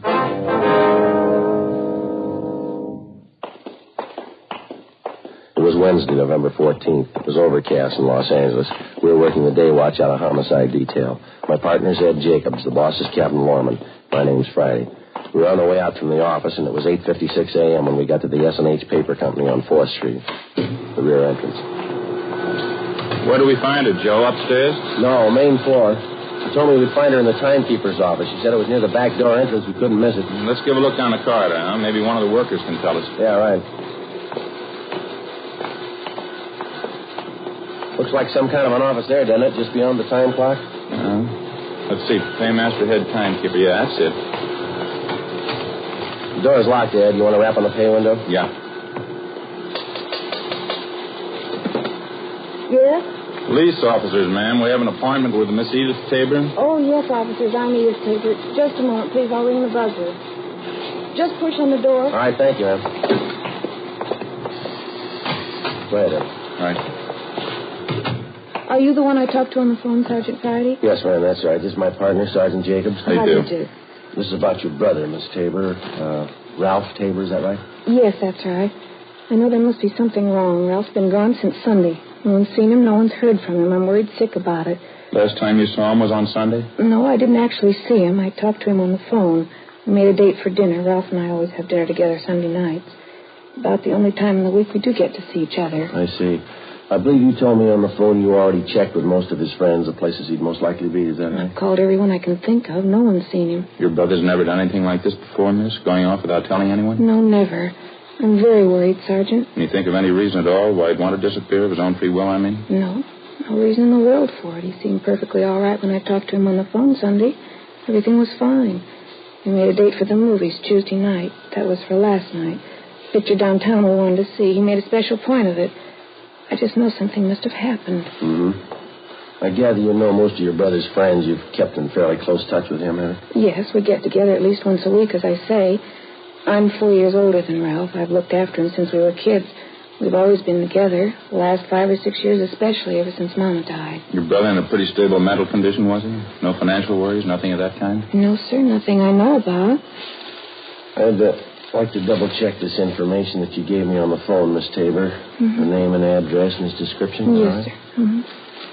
The full name, Ralph Lawrence Tabor, 14316 Almaden Street, male, white American, occupation, interior decorator. Is that it? Yes, that's right. Height, 5'11", 155 pounds, dark blonde hair, gray eyes, fair complexion, birthmark on left side of neck. Yes, that's all correct. Your brother in the habit of carrying large sums of money around with him, do you know? No, not that I know of. He has a good job. He's not getting rich at it, though. I don't think I've ever seen Ralph with more than $20 or $30 on him at a time. Who was the last person to see him, miss? You any idea? Well, I talked to Ralph's landlady. She told me she saw Ralph and this friend of his, Andy Howard, going into Ralph's apartment. That was about 6 o'clock Sunday night. Ralph was supposed to meet me at 7:30. Never showed up. Now, this friend of your brother's, Miss Tabor, this Andy Howard, are you acquainted with him? Yes, but I don't know him too well. I only met him 2 or 3 times. He lives in the apartment house next door to Ralph's, so the two of them were friends in the Navy together during the war. Good friends. You tried to get in touch with this Andy Howard? Yes. I called Ralph's apartment when he didn't show up for our dinner date Sunday night. There wasn't any answer, so I looked up Andy's number in the phone book and called him. Was he at home? Yes. Tried to talk to him, but it didn't do much good. Strange. How's that? He pretended he didn't even know me. After we finished our interview with Edith Tabor, Ed Jacobs and I started out to double-check with all the known friends and associates of her brother. We talked to his employer and the people he worked with. None of them had seen him subsequent to 6 o'clock Sunday night. None of them could think of any good reason why he suddenly would want to pick up and leave his job and friends. The people he knew outside of his work told us the same thing. Nobody could explain it. Along the way, we inquired about Ralph Tabor's friend, Andy Howard. Most of the people we talked to knew him as a close friend of Tabor's. We checked at Howard's place of employment, but they told us he hadn't shown up for work since the previous Friday. We drove to Howard's apartment, checked with the manager, and he said that Howard had moved without notice late Sunday night. We crossed over to the apartment house next door, where Tabor lived, and talked to the landlady, a Mrs. Higbee. She corroborated the story we'd gotten from Tabor's sister that Andy Howard was last seen entering Tabor's apartment at about 6 o'clock Sunday night. Tabor was with him. Mrs. Higbee was sure of that. She showed us up to the 3rd floor to Ralph Tabor's apartment. The 2 rooms and the adjoining kitchenette were immaculate. There wasn't a thing out of place. Neat as a pin, Joe. Not a thing out of order. Yeah, it's the same in the bedroom. Say, Mrs. Higbee. Yes, Sergeant. Do you provide maid service with the apartments here? No, we don't. We've been thinking about it, though.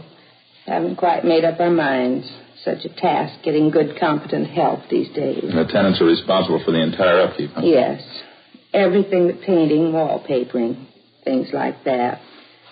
Doesn't Mr. Tabor keep things spotless? Just spotless? Yes, ma'am. There's just one thing I wanted to ask you about. It's over here by the window. Yes.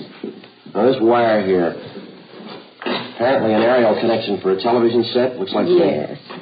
Mr. Tabor does have a television. Why? Well, I don't notice a set anywhere in the apartment. Would you happen to recall if he sent it out for repairs, anything like that? No, not that I know of. Besides, this doesn't seem like Mr. Tabor at all. How do you mean, Miss Higbee? Well, he's always so neat, fastidious. The end of that wire there looks like it was torn off the connection, doesn't it? Along the windowsill, too. Isn't that terrible? Fasteners for the wire ripped right out of the woodwork. That certainly doesn't seem like Mr. Tabor. Mm-hmm. Anyone else besides him have access to this apartment, ma'am? No one that I know of. No one besides myself. I mean, I have duplicate keys to all the apartments. Oh, I just happened to think. Yes, ma'am? If a repairman did move the set out, it's possible my houseboy might know about it. Sam, that's my houseboy. How would he know about it? Well, it's a rule of the house. All furniture, heavy things like that, they have to be taken down in the freight elevator. It opens right onto the alley in back of the building. It's very handy. Yes, ma'am. Sam's the only one who operates that elevator. That's why I say it's possible he might know about it.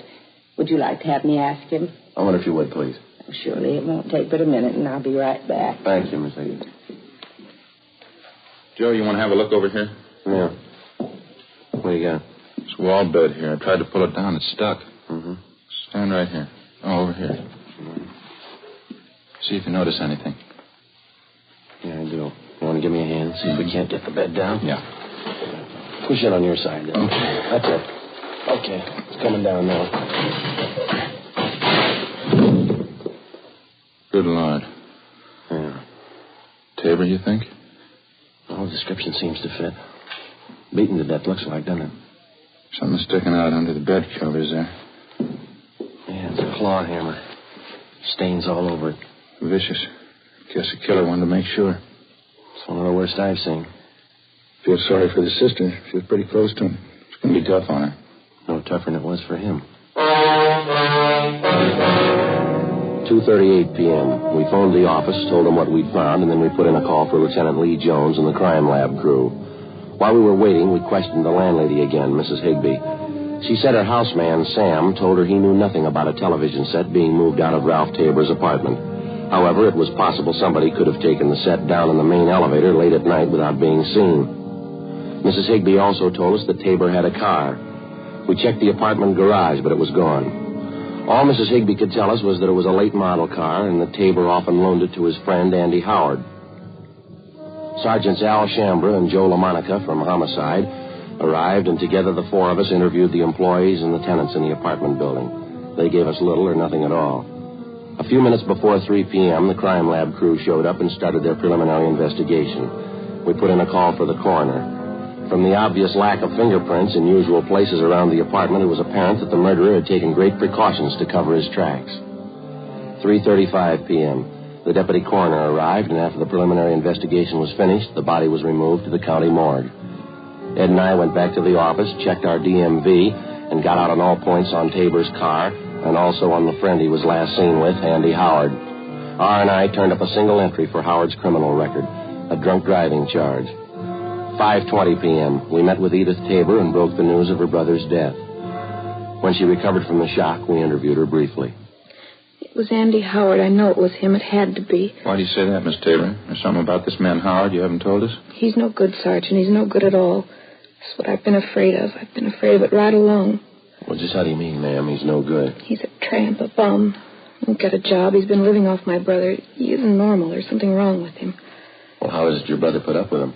Well, I told you, he and Ralph were friends in the Navy. He did a big favor for Ralph once. He's been living off it ever since. Taking his clothes, borrowing his car, money, never paying it back. Why do you think he killed your brother, miss? I just know it, that's all. He did it. He ever fight with your brother? Would you happen to know? Did he ever threaten him? They had a big fight one night, about 2 weeks ago, I think. Andy kept sponging until Ralph got good and sick of it. Told Andy to go out and get a job. That's when the fight started. You saw it, did you? Ralph told me about it. Fist fight in the alley back of the apartment. Ralph knocked Andy down. Andy said he'd never forget it. He'd pay Ralph back. A couple of days after that, my brother said the two of them made up. Everything was all right. Ralph should have known better. He should have known better. Mm-hmm. Just a few more questions, Miss Tabor. Can you tell us anything about Andy Howard's background, where he's from, who his friends are, places he usually goes? No. I didn't know much about him. He's from the South, I think, Alabama. Ralph's friends can tell you more about him than I can. All right. Had you heard anything lately about Howard planning to move out of his apartment? No, nothing. When I heard that he did move and Ralph was missing, I knew something was wrong. That's why I called you. If I'd only known before.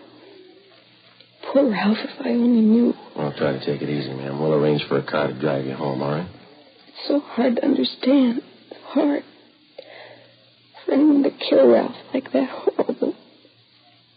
He was so good. He was my brother. Yes, ma'am.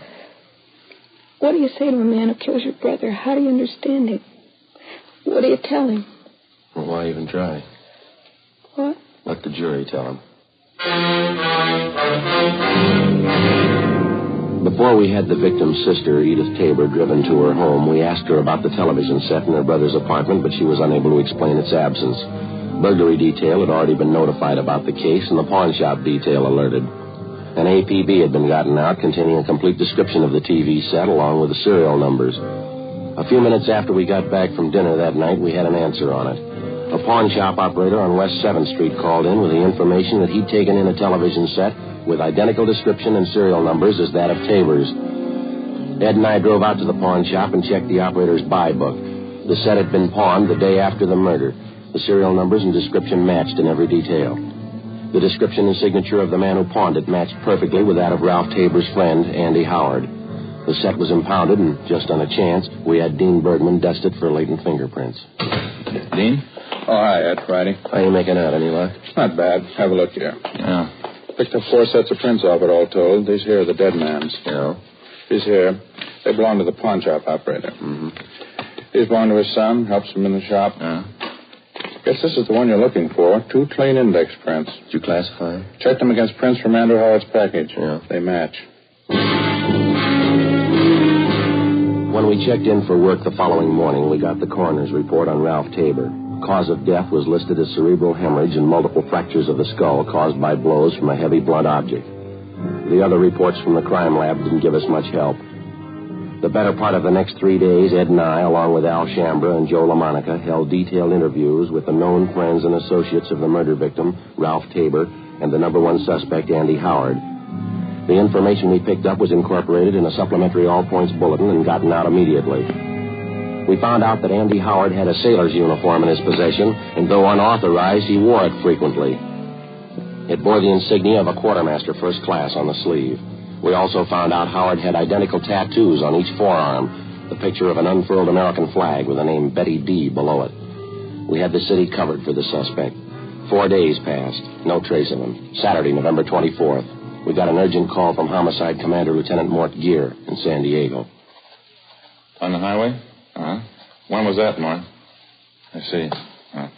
Hey, Joe, you got a pencil there? Look, here you go. Thanks. Hey, Mark, he's pretty sure, huh? Uh-huh. Well, yeah, it seems to tie in all right. How's that? Well, I don't know for sure. We'll check with Captain Norman right now and let you know. Yeah, thanks, Mark. Goodbye. Good break. What do you have to say? One of their traffic men down there, a fellow by the name of Jack Webb, stopped a car on the highway going out of town speeding. Yeah. Ladd says a man answers Andy Howard's description perfectly, right down to the tattoo on the forearm. No doubt about the car the guy was driving was Tabor's description and license number. Even used Tabor's identification. Well, when did all this happen? The day after the murder. They'd have held the man, but they didn't have the information at the time. Oh, that's a bum break. Which way was Howard going, did they tell you? Yeah, into town. They figure he's still there someplace. How do you mean? Found the car an hour ago, abandoned. 10 minutes after the phone call from San Diego, Captain Lament checked back in at the office, and Ed and I met with him. We told him about the information San Diego had phoned in, and he gave Ed and I an immediate okay for the trip south.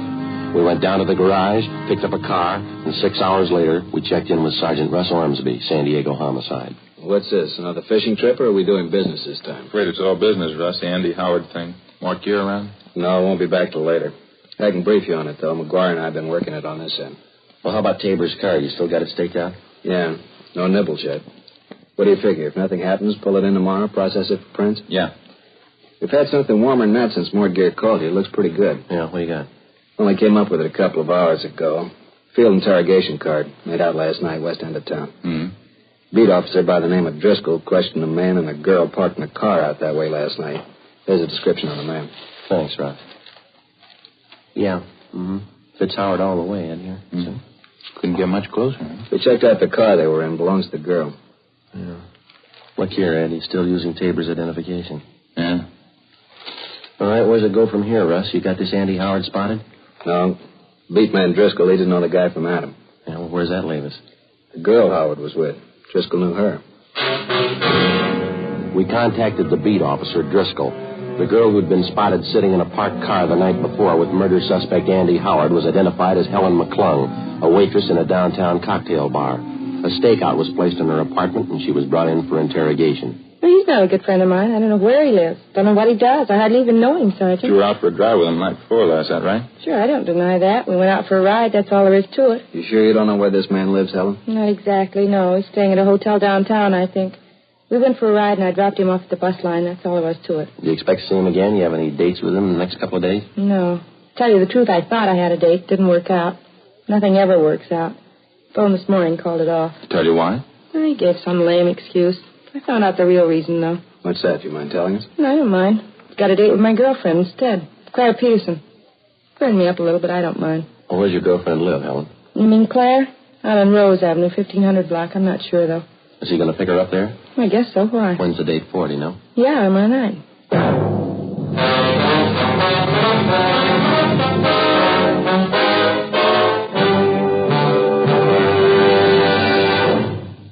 You are listening to Dragnet, authentic stories of your police force in action. Compare Fatima with your present king-size cigarette. Yes, compare Fatima with the king-size cigarette you are now smoking. 1. Fatima's length filters the smoke 85 millimeters for your protection. 2. Fatima's length cools the smoke for your protection. 3.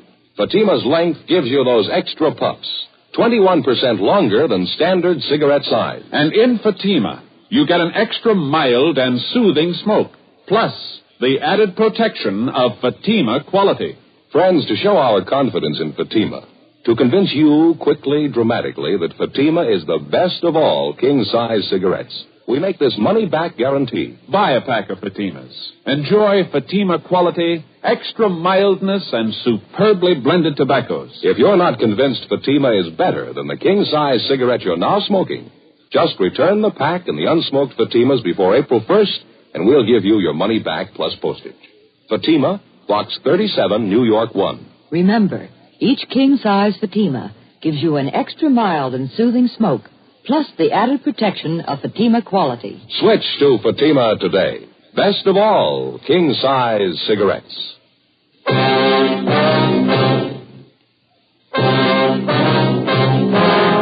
Monday, November 26th, 10 a.m. After checking her name through San Diego R&I, we finally located the address of the girl Claire Peterson, who was supposed to have a date with our murder suspect, Andy Howard, that night. She lived in a small apartment house in the southeast end of town. The manager told us that she'd already left for work. We ran it down. The Peterson girl was employed as a cutter in a shirt factory down in the industrial district. We questioned her at her work. A tall, attractive girl, blonde, blue eyes, a small scar on her chin. She kept working while we talked to her. Yeah, I have a date with Ralph Tabor tonight.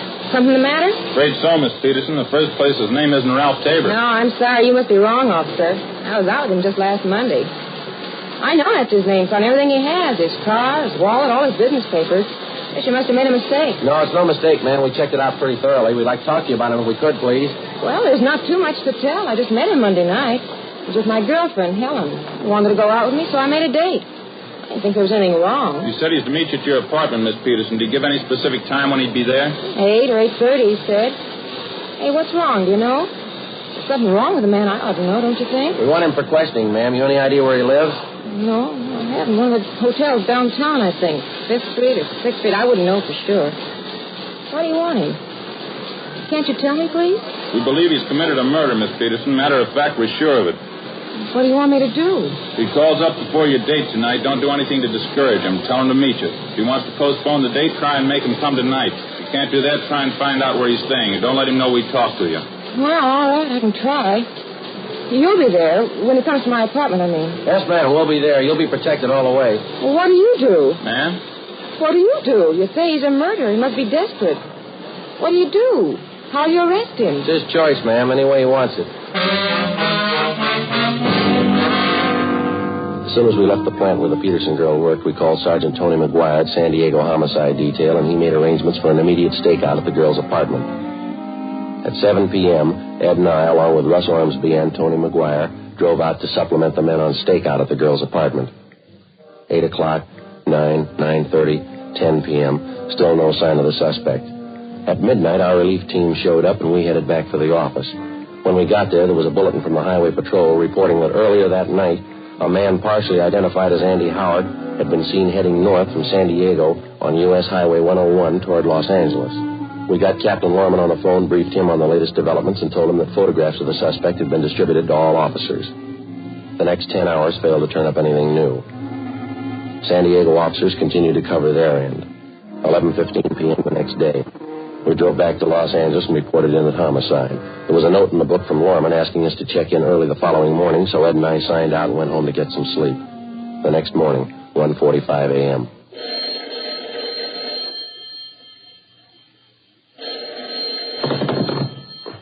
Hello, Friday talking. Sorry to wake you up, Friday. This is Hawkins down at the business office. Oh, yeah, Hawkins. What do you got? Beat officer out in Wilshire called in 2 or 3 minutes ago. He figures he has your murder suspect for you, Andy Howard. Bring him in now. Well, what about identification? He checked that over? No identification. He's wearing a sailor's uniform. What about insignia, his rating? Quartermaster first class. After I hung up, I phoned Ed, got him out of bed, and the two of us drove down to the office where we picked up the suspect and took him to the interrogation room. During the interrogation, we found a wallet concealed on his person. It contained a driver's license, credit card, and half a dozen other means of identification. All of them were made out to Ralph Tabor. After an hour of questioning, he'd still admit nothing. He sat hunched over in his chair, tearing an old envelope into small pieces and dropping them on the floor in front of him. This will make the 10th time I told you. I don't know what happened to Ralph. I didn't take his car or his television set. I didn't leave the city. I wasn't in San Diego last week. Now, if you don't believe me, you prove I'm lying. We didn't put you in on the guess, Andy. We'll prove it. You mind telling me how? We got 3 people on their way in here right now. Ralph Tabor's sister, his landlady, a man by the name of Sims, pawn shop dealer. Mean anything to you? My word against theirs. 3-1, mister. I got the odds in their favor. Look, why don't we straighten this out once and for all? You think I killed my friend Ralph. Why? Explain it to me. Why should I kill him? Look, I wouldn't know, Andy. Maybe you'd like to tell us. His sister says he was pretty good to you. She was good to me. I guess she didn't tell you what I did for him overseas when we were in the Navy together. No, she didn't tell us. She wouldn't. Stupid women. I haven't found one of them worth anything. Frustrated. She needs a husband. That's her trouble. She claims her brother was paying the bills for you, Andy. He gave you clothes, money, his car. She says you were living off of him. Lousy woman. That's all the thanks I get for all I did for Ralph. I borrowed a few dollars, yeah. That's all. Kept throwing it up to me, him and his sister, after all I did for him. What are you trying to say, Andy? Could have been different, Ralph and me. What do you want me to say? Did you kill him? Did you kill him, Andy? You can't explain it that way. It's not as simple as that. Didn't? No, it's all mixed up together. It's complicated. It's not simple at all. I mean, with your best friend especially. It's more of a mistake. I mean, morally, I didn't mean to kill him. I just did. It's a mistake. Terrible mistake. You want to give us a statement, Howard? Stenographer will take it down. Oh, yeah, all right, in a minute. Just want to make sure you understand. I mean, about Ralph. And all I did for him. Yeah. No gratitude at all. You blame me? I mean, after all I did for him, you blame me? Well, you should have remembered, Andy, about gratitude. Yeah? Doesn't mean much when you have to ask for it.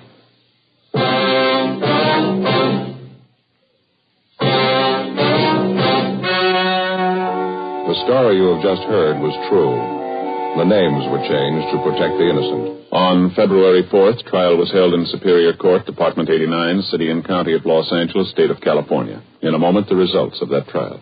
And now, here is our star, Jack Webb. Thank you, George Fenneman.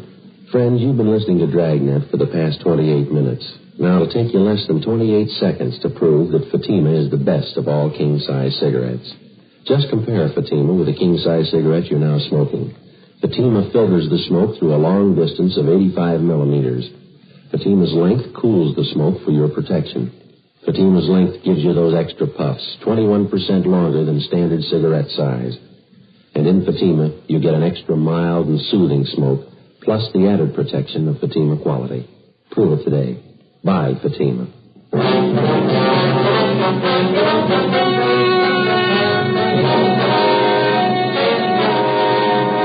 Andrew Thomas Howard was tried and convicted of murder in the second degree. He is now serving his term in the state penitentiary, San Quentin, California. Second-degree murder is punishable by imprisonment from 5 years to life. Ladies and gentlemen, right now, inflation is America's #1 menace on the home front. It's the one enemy that can lick America. We can help prevent this by working harder, working better. The fight against inflation will succeed only if all of us get behind it.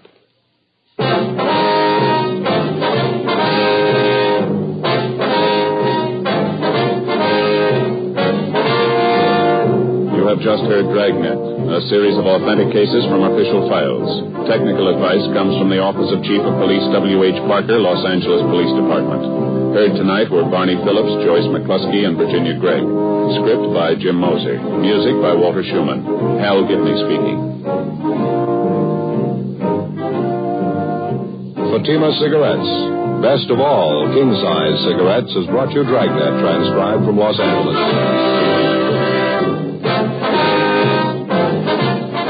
Next, it's David Harding and Counter Spy on NBC.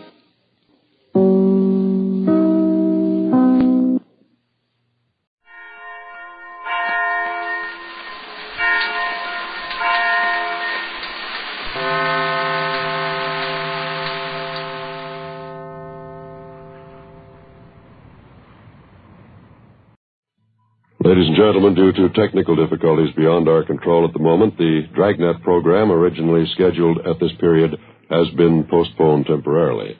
It will be heard in just a few moments.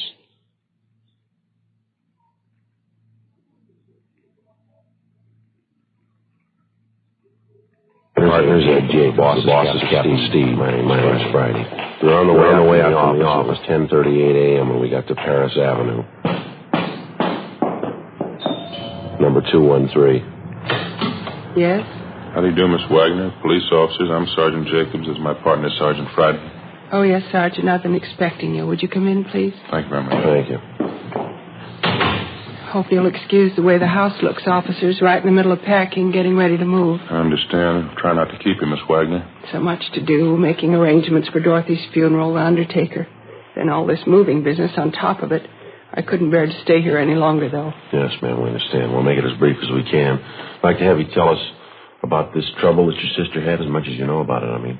Plain out-and-out murder, in my opinion. Might just as well have taken a gun and killed her, no difference. You knew all about the relationship between your sister Dorothy and this man Reynolds, is that correct? Yes, right from the beginning. I was there when they met. But you mind if I went ahead packing these few things here? My sister's things. I'd like to finish up before I leave. Have an appointment at noon, the mortuary. Surely, go right ahead. A few books, knickknacks, personal things of Dorothy's. Foolish woman. I gave her credit for more sense. Now, about this man Reynolds, Miss Wagner. I saw through him right from the start. I tried to tell Dorothy. He was a fortune hunter, money hungry. Of course, she wouldn't listen. She always knew better. Charles R. Reynolds, that the name you knew him by, ma'am? Yes, that's right. Dorothy and I met him one Sunday night in the hotel dining room. Two of us always had dinner at the hotel Sunday nights every Sunday. That's the hotel out in Wilshire you told us about? That's correct. It'll be exactly a month this coming Sunday. He came up to our table and introduced himself, claimed he knew my father when he was alive. Dad owned some big packing plants in the East. He died 9 years ago, left the estate to Dorothy and me. I see. Would you have anything to add to the description that you gave us on Reynolds, Miss Wagner? I mean, can you think of anything unusual about him at all? Scars, peculiar mannerisms, anything like that? No, nothing special. Dressed well, as I say, apparently cultured, well-traveled. Mm-hmm. He was handsome enough, attractive. I knew he was only after our money, though, playing up to Dorothy that way, kissing her hand, taking her out all the time. Probably would have tried the same thing with me. It's lucky I knew better. How did you after the first meeting with him, Miss Wagner? Did you start dating your sister Dorothy right away? Yes, the next night. Called here at our home and asked Dorothy to the theater. I think he was going to ask me, but he was too smart for that. I knew him for what he was. Imagine that. Poems Dorothy wrote in high school. Love poems. Silly. She never did get it out of her head. You and your sister lived alone here in the house, did you, ma'am? Yes, Dorothy and I and the maid. I don't want to stay here after what's happened, though. I'm going to my cousin's in Vermont. Never want to see this place again. Yes, ma'am, I can understand. How soon after you met Reynolds did he marry your sister? A little over 2 weeks. He'd been seeing her almost every night, taking her out dancing to the theaters, big dinners, bringing her home late. They'd sit here in the living room. I could hear them from my bedroom upstairs laughing, him telling her how beautiful she was. 42-year-old woman, imagine that. You're about the same age your sister was? Just about. A little older. People always took us for twins, though. Here's a snapshot of me taken in my 20s. The boy with me there, he wanted to marry me. My money, of course, that's all he wanted. Too bad. Dorothy never seemed to realize that about men. Girls from wealthy families, they have to be careful. We understand Reynolds took your sister out of town to be married, is that right? Yes, Las Vegas. Reynolds had told her his bank funds were tied up temporarily in a Canadian bank. He wrote Dorothy a check for $10,000, and she gave him her check for the same amount. He said he wanted to book reservations for a round-the-world trip for both of them. I see. The same day Dorothy gave him the check, he cashed it. The bank called her about it, and she said it was perfectly all right. An hour after he cashed it, Reynolds disappeared. No trace of him. Of course, his check's worthless. We found that out. Mm-hmm. And you figured that's the only reason your sister took her own life? There's no other reason. Wasn't the money so much. Dorothy has her share of the estate. It's a shame, I suppose. Awful shame. Disappointment. She should have known better, a woman her age. Had your sister ever been married before, Miss Wagner? Yes. When she was 18. Ran off to Chicago and married a young fellow. She claimed she loved him, too. Naturally, he was after our money. My father and I went and brought her home. We had the marriage annulled. It was that way all her life. 6 men. They brought Dorothy nothing but misery. And this was the last, this Charles Reynolds. How about his background, ma'am, his business connections? He ever mention any of that to you or your sister? Claimed he had interests all over. South America, Australia. Seemed to have plenty of money. Guess his kind always has. Do you think you'll find him? We're going to try, Miss Wagner. Dorothy went upstairs to her bedroom and stayed there. She looked so strange. She took out some pressed flowers from a book. Some boy had given them to her once years ago. Don't know who. She just sat on the edge of her bed and stared at them, old pressed flowers. Next morning, the maid came upstairs, and Dorothy was lying on the floor. Empty bottle of pills next to her. Awful disgrace. Never happened before in our family. Mm-hmm. If you don't mind, Miss Wagner, we'd like to get as many particulars about this man Reynolds as you can remember.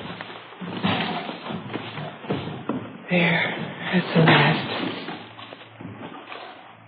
I don't know what else to tell you, officer. All I know is I was young when Dorothy was young. I could have had a man if I wanted. But I didn't run off when I was 18 to marry a boy. I knew my duty. It wasn't proper. It wasn't a love. I didn't run off as a middle-aged woman to marry a fortune hunter either. What made her do it? I wouldn't know, ma'am. She was your sister. What kind of a man was he? What kind of a mind? Making love, kissing her, just to take her money. Imagine selling somebody with a kiss. Well, it's not the first time, ma'am. Is that so? Look it up. You'll find it in the Bible.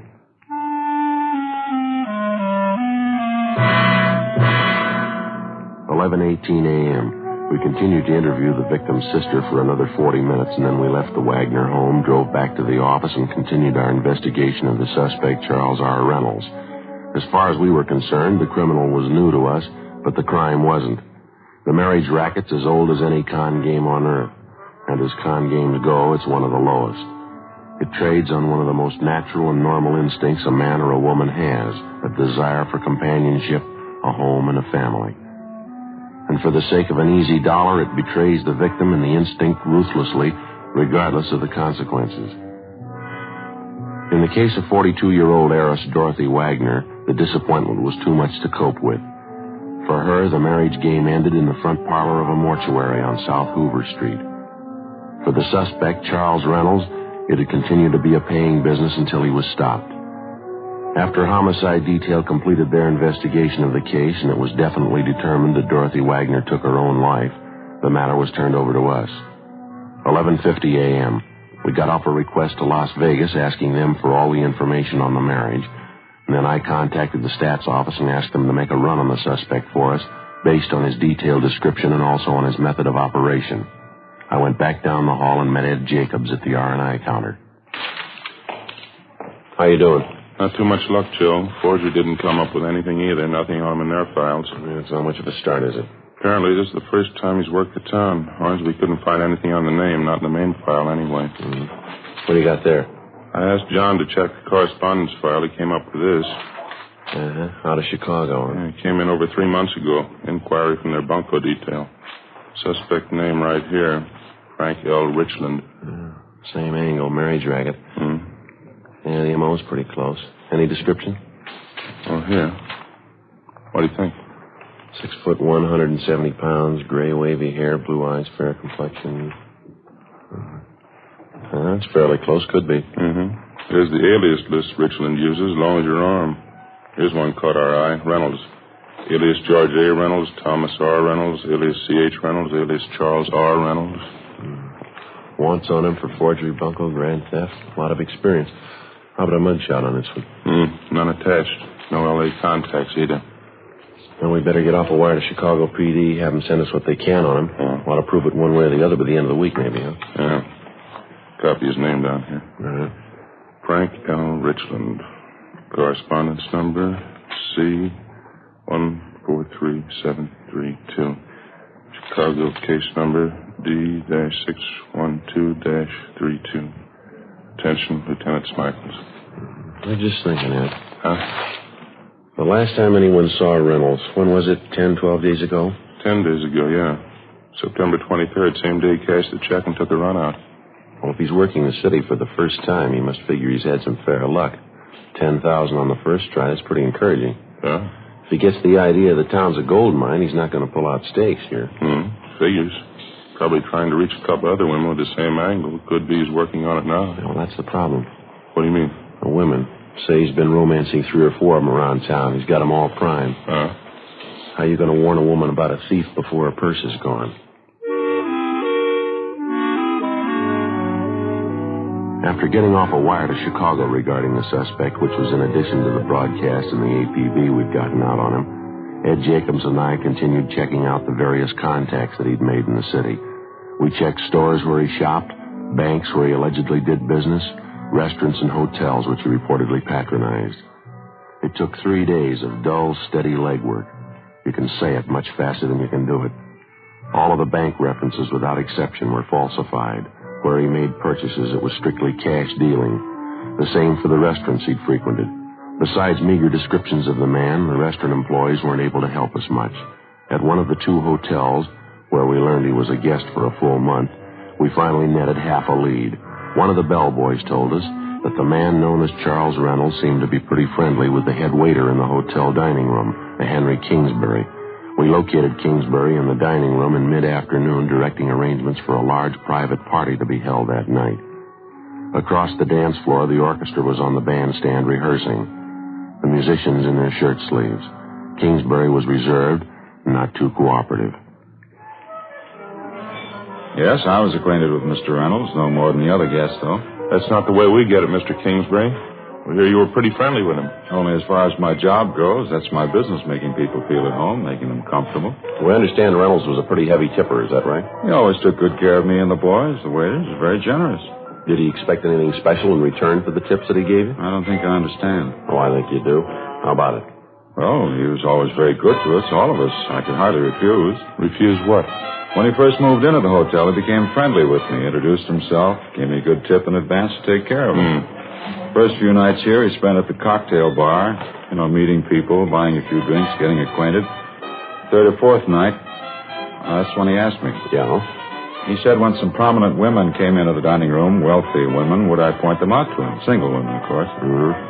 I couldn't see any harm in it. He put a $20 bill in my hand. I said, yes, I would. After all, we have to look out for ourselves. Did he expect anything else for those tips? I don't know. I don't think it would be right if I told you. You know why we're here, Mr. Kingsbury. We leveled with you. We expect you to do the same with us. Oh. There was the 2 Wagner sisters. They came here every Sunday night for dinner. Regular routine for them. Yeah? Mr. Reynolds was at the bar. He asked who they were, and I told him. He seemed impressed. He asked me to help with an introduction to them, and I did. Next afternoon, he came to me again. He said he was taking one of the Wagner sisters to dinner that night. It was important to him. He gave me another big tip. Said he wanted us to roll out the red carpet for him that night. What'd that consist of? Well, special consideration, the best treatment in the house, I was to act as if I'd known him for years. Well, it was a good tip. I did what he asked. As I say, we have to look out for ourselves. This happened more than once, did it? 2 or 3 times, yeah. Miss Wagner, Dorothy Wagner, she seemed impressed. At the time, I didn't think anything was wrong with it. You actually didn't know Reynolds, is that right? You'd never seen him before? Well, I suppose, yes. I only found out later, though, reading the papers. I mean, what really happened. I didn't know what he was at the time. You couldn't see what Reynolds was up to? You didn't know what he was doing? No, naturally not. He was a good tipper. That's all I know. It was the money. We have to look out for ourselves. Yeah. I felt sorry about Miss Wagner. I went to the funeral. They couldn't say I'm to blame, could they? What happened? I mean, it's not on my conscience. You wouldn't say so, would you? She's dead, mister. You figure it. Thursday, October 13th. The investigation continued. Still no sign of the suspect. We got an answer from Las Vegas and also from the Chicago PD's bunco detail on our inquiries. They enclosed mug shots and fingerprint classification of the suspect, Frank Richland, alias Charles R. Reynolds. The pictures were shown to witnesses and acquaintances who'd known the suspect, and they definitely established Frank Richland and Charles Reynolds as one and the same person. We got out a supplementary APB containing the latest information on the suspect. Saturday, October 15th, we got our second complaint on the marriage bunco artist, this time from the proprietress of a small chain of lunch counters in the San Pedro area, a Miss Hagar Lindstrom. Ed and I drove down to the harbor area, where we interviewed her at one of her lunch counters. She identified Richland's mugshot. Her story of the marriage swindle matched closely with that of the previous victim, Dorothy Wagner. Yeah, he was a fine gentleman, Mr. John Richland.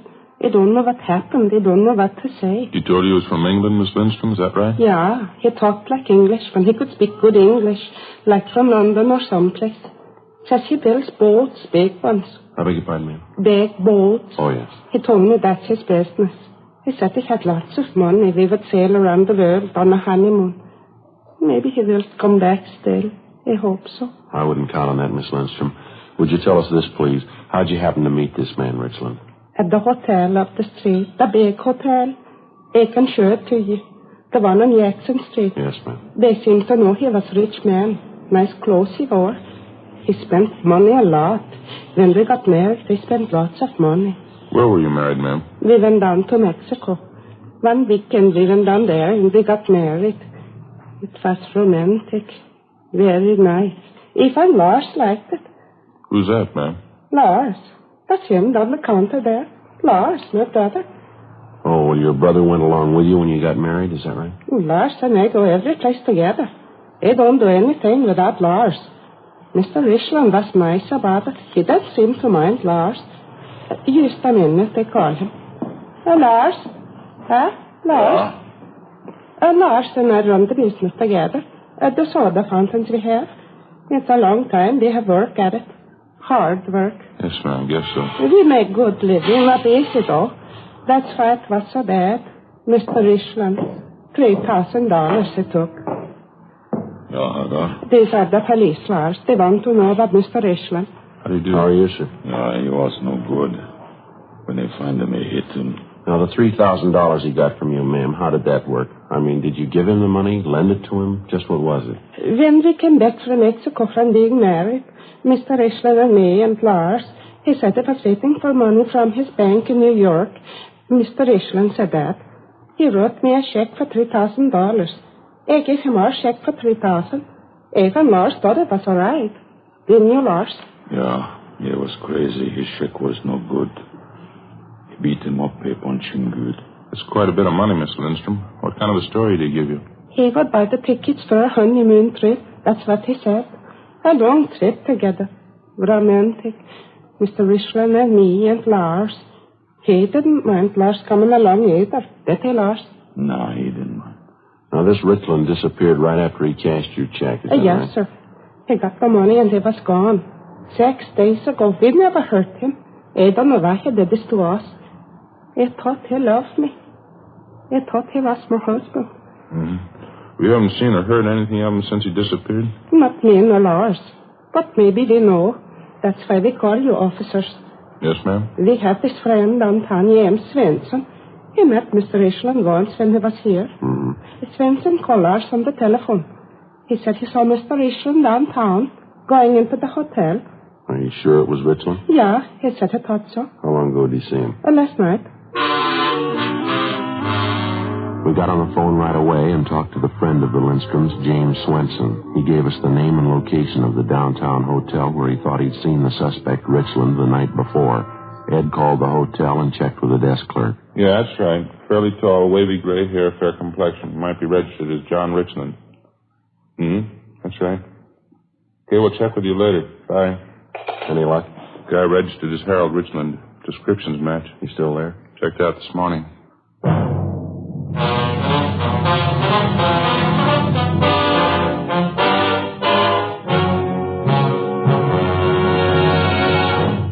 You are listening to Dragnet, authentic stories of your police force in action. Compare Fatima with any other king-size cigarette. 1. Fatima's length filters the smoke 85 millimeters for your protection. 2. Fatima's length cools the smoke for your protection. 3.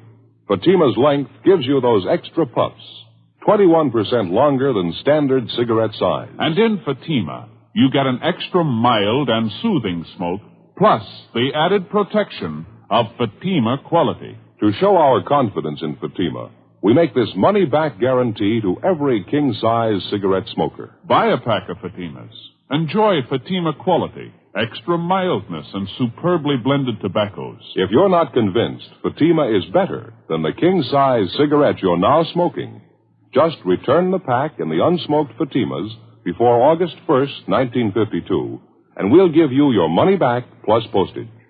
Fatima, Box 37, New York 1. Remember, each king-size Fatima gives you an extra mild and soothing smoke, plus the added protection of Fatima quality. Switch to Fatima today. Best of all, king-size cigarettes.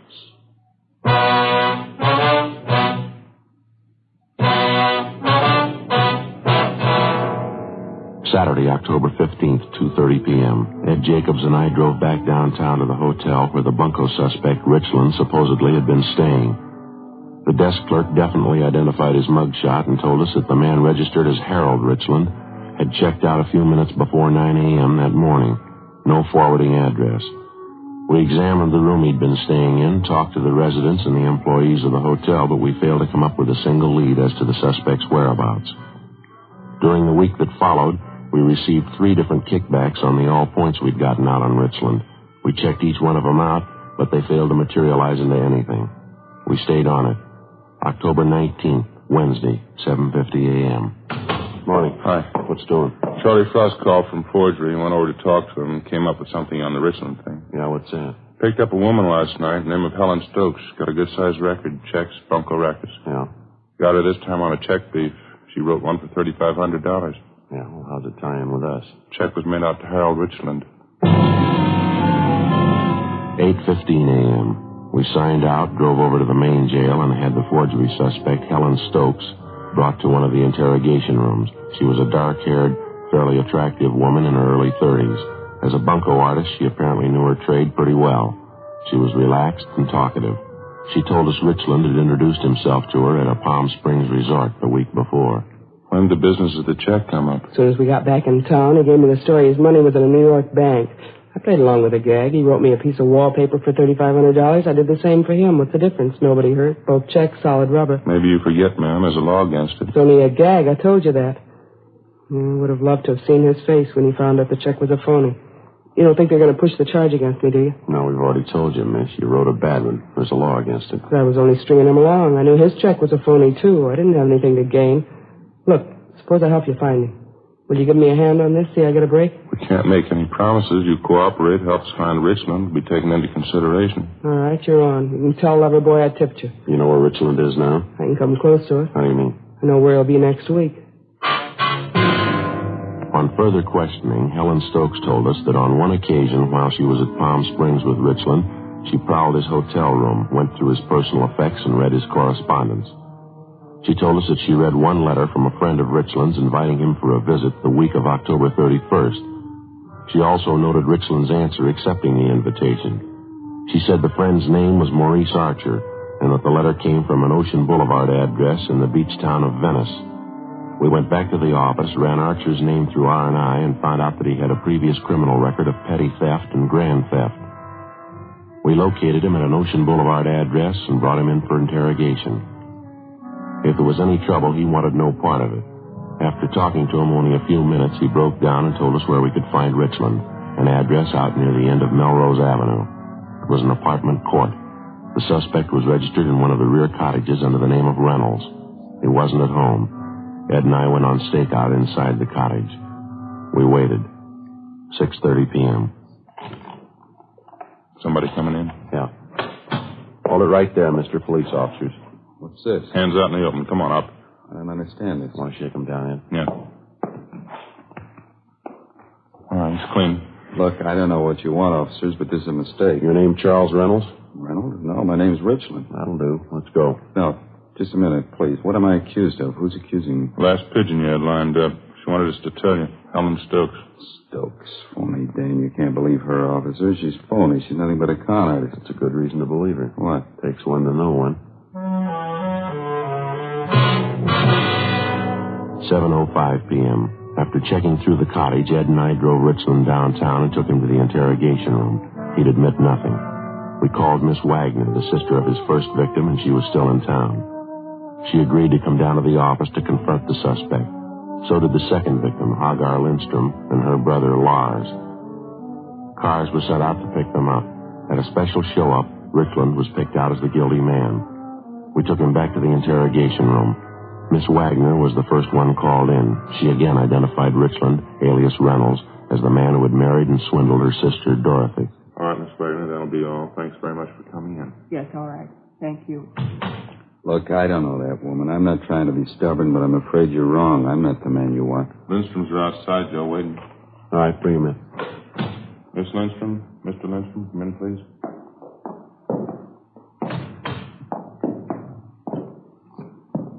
Miss Lindstrom? Mr. Lindstrom? Yeah, it's him. Yeah. I don't know you. I've never seen you before. You married me, John.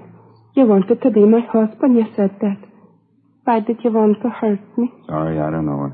You said for you and me and Lars to go on the boat, honeymoon around the world. You and me and Lars, you said all those things.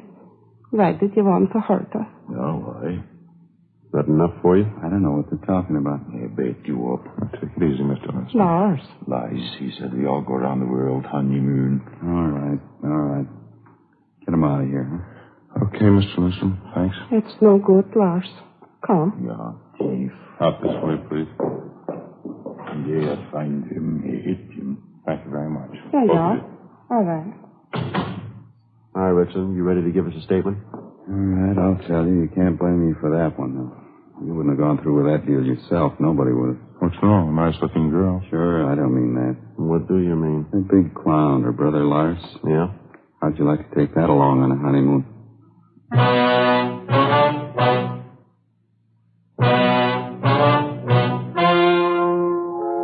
The story you have just heard was true. The names were changed to protect the innocent. On January 14th, trial was held in Superior Court, Department 88, City and County of Los Angeles, State of California. In a moment, the results of that trial. Now, here is our star, Jack Webb. Thank you, George Fenneman. Friends, the reason Fatima can make the money-back guarantee you heard earlier can be summed up in 2 words. Fatima quality. Just prove Fatima quality yourself. Just compare Fatima with any other king-size cigarette. Fatima's length filters the smoke 85 millimeters, cools the smoke, all for your protection. You get those extra puffs because Fatima is 21% longer than standard cigarette size. And Fatima gives you an extra mild and soothing smoke, plus the added protection of Fatima quality. Prove it today. Buy Fatima.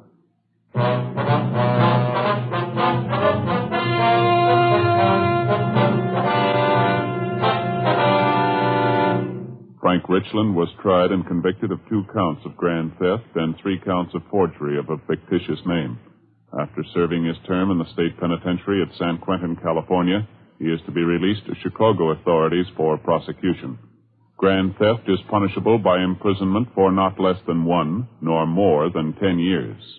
Forgery of a fictitious name is punishable by imprisonment from 2 to 14 years.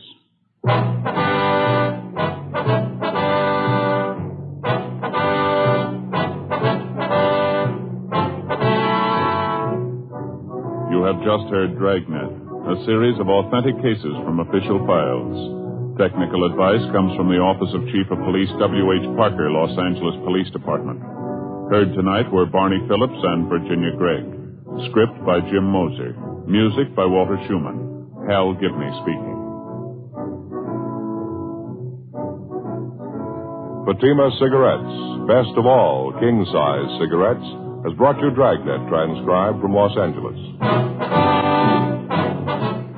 February 18th, hear the Gala City Service Silver Radio Jubilee on NBC.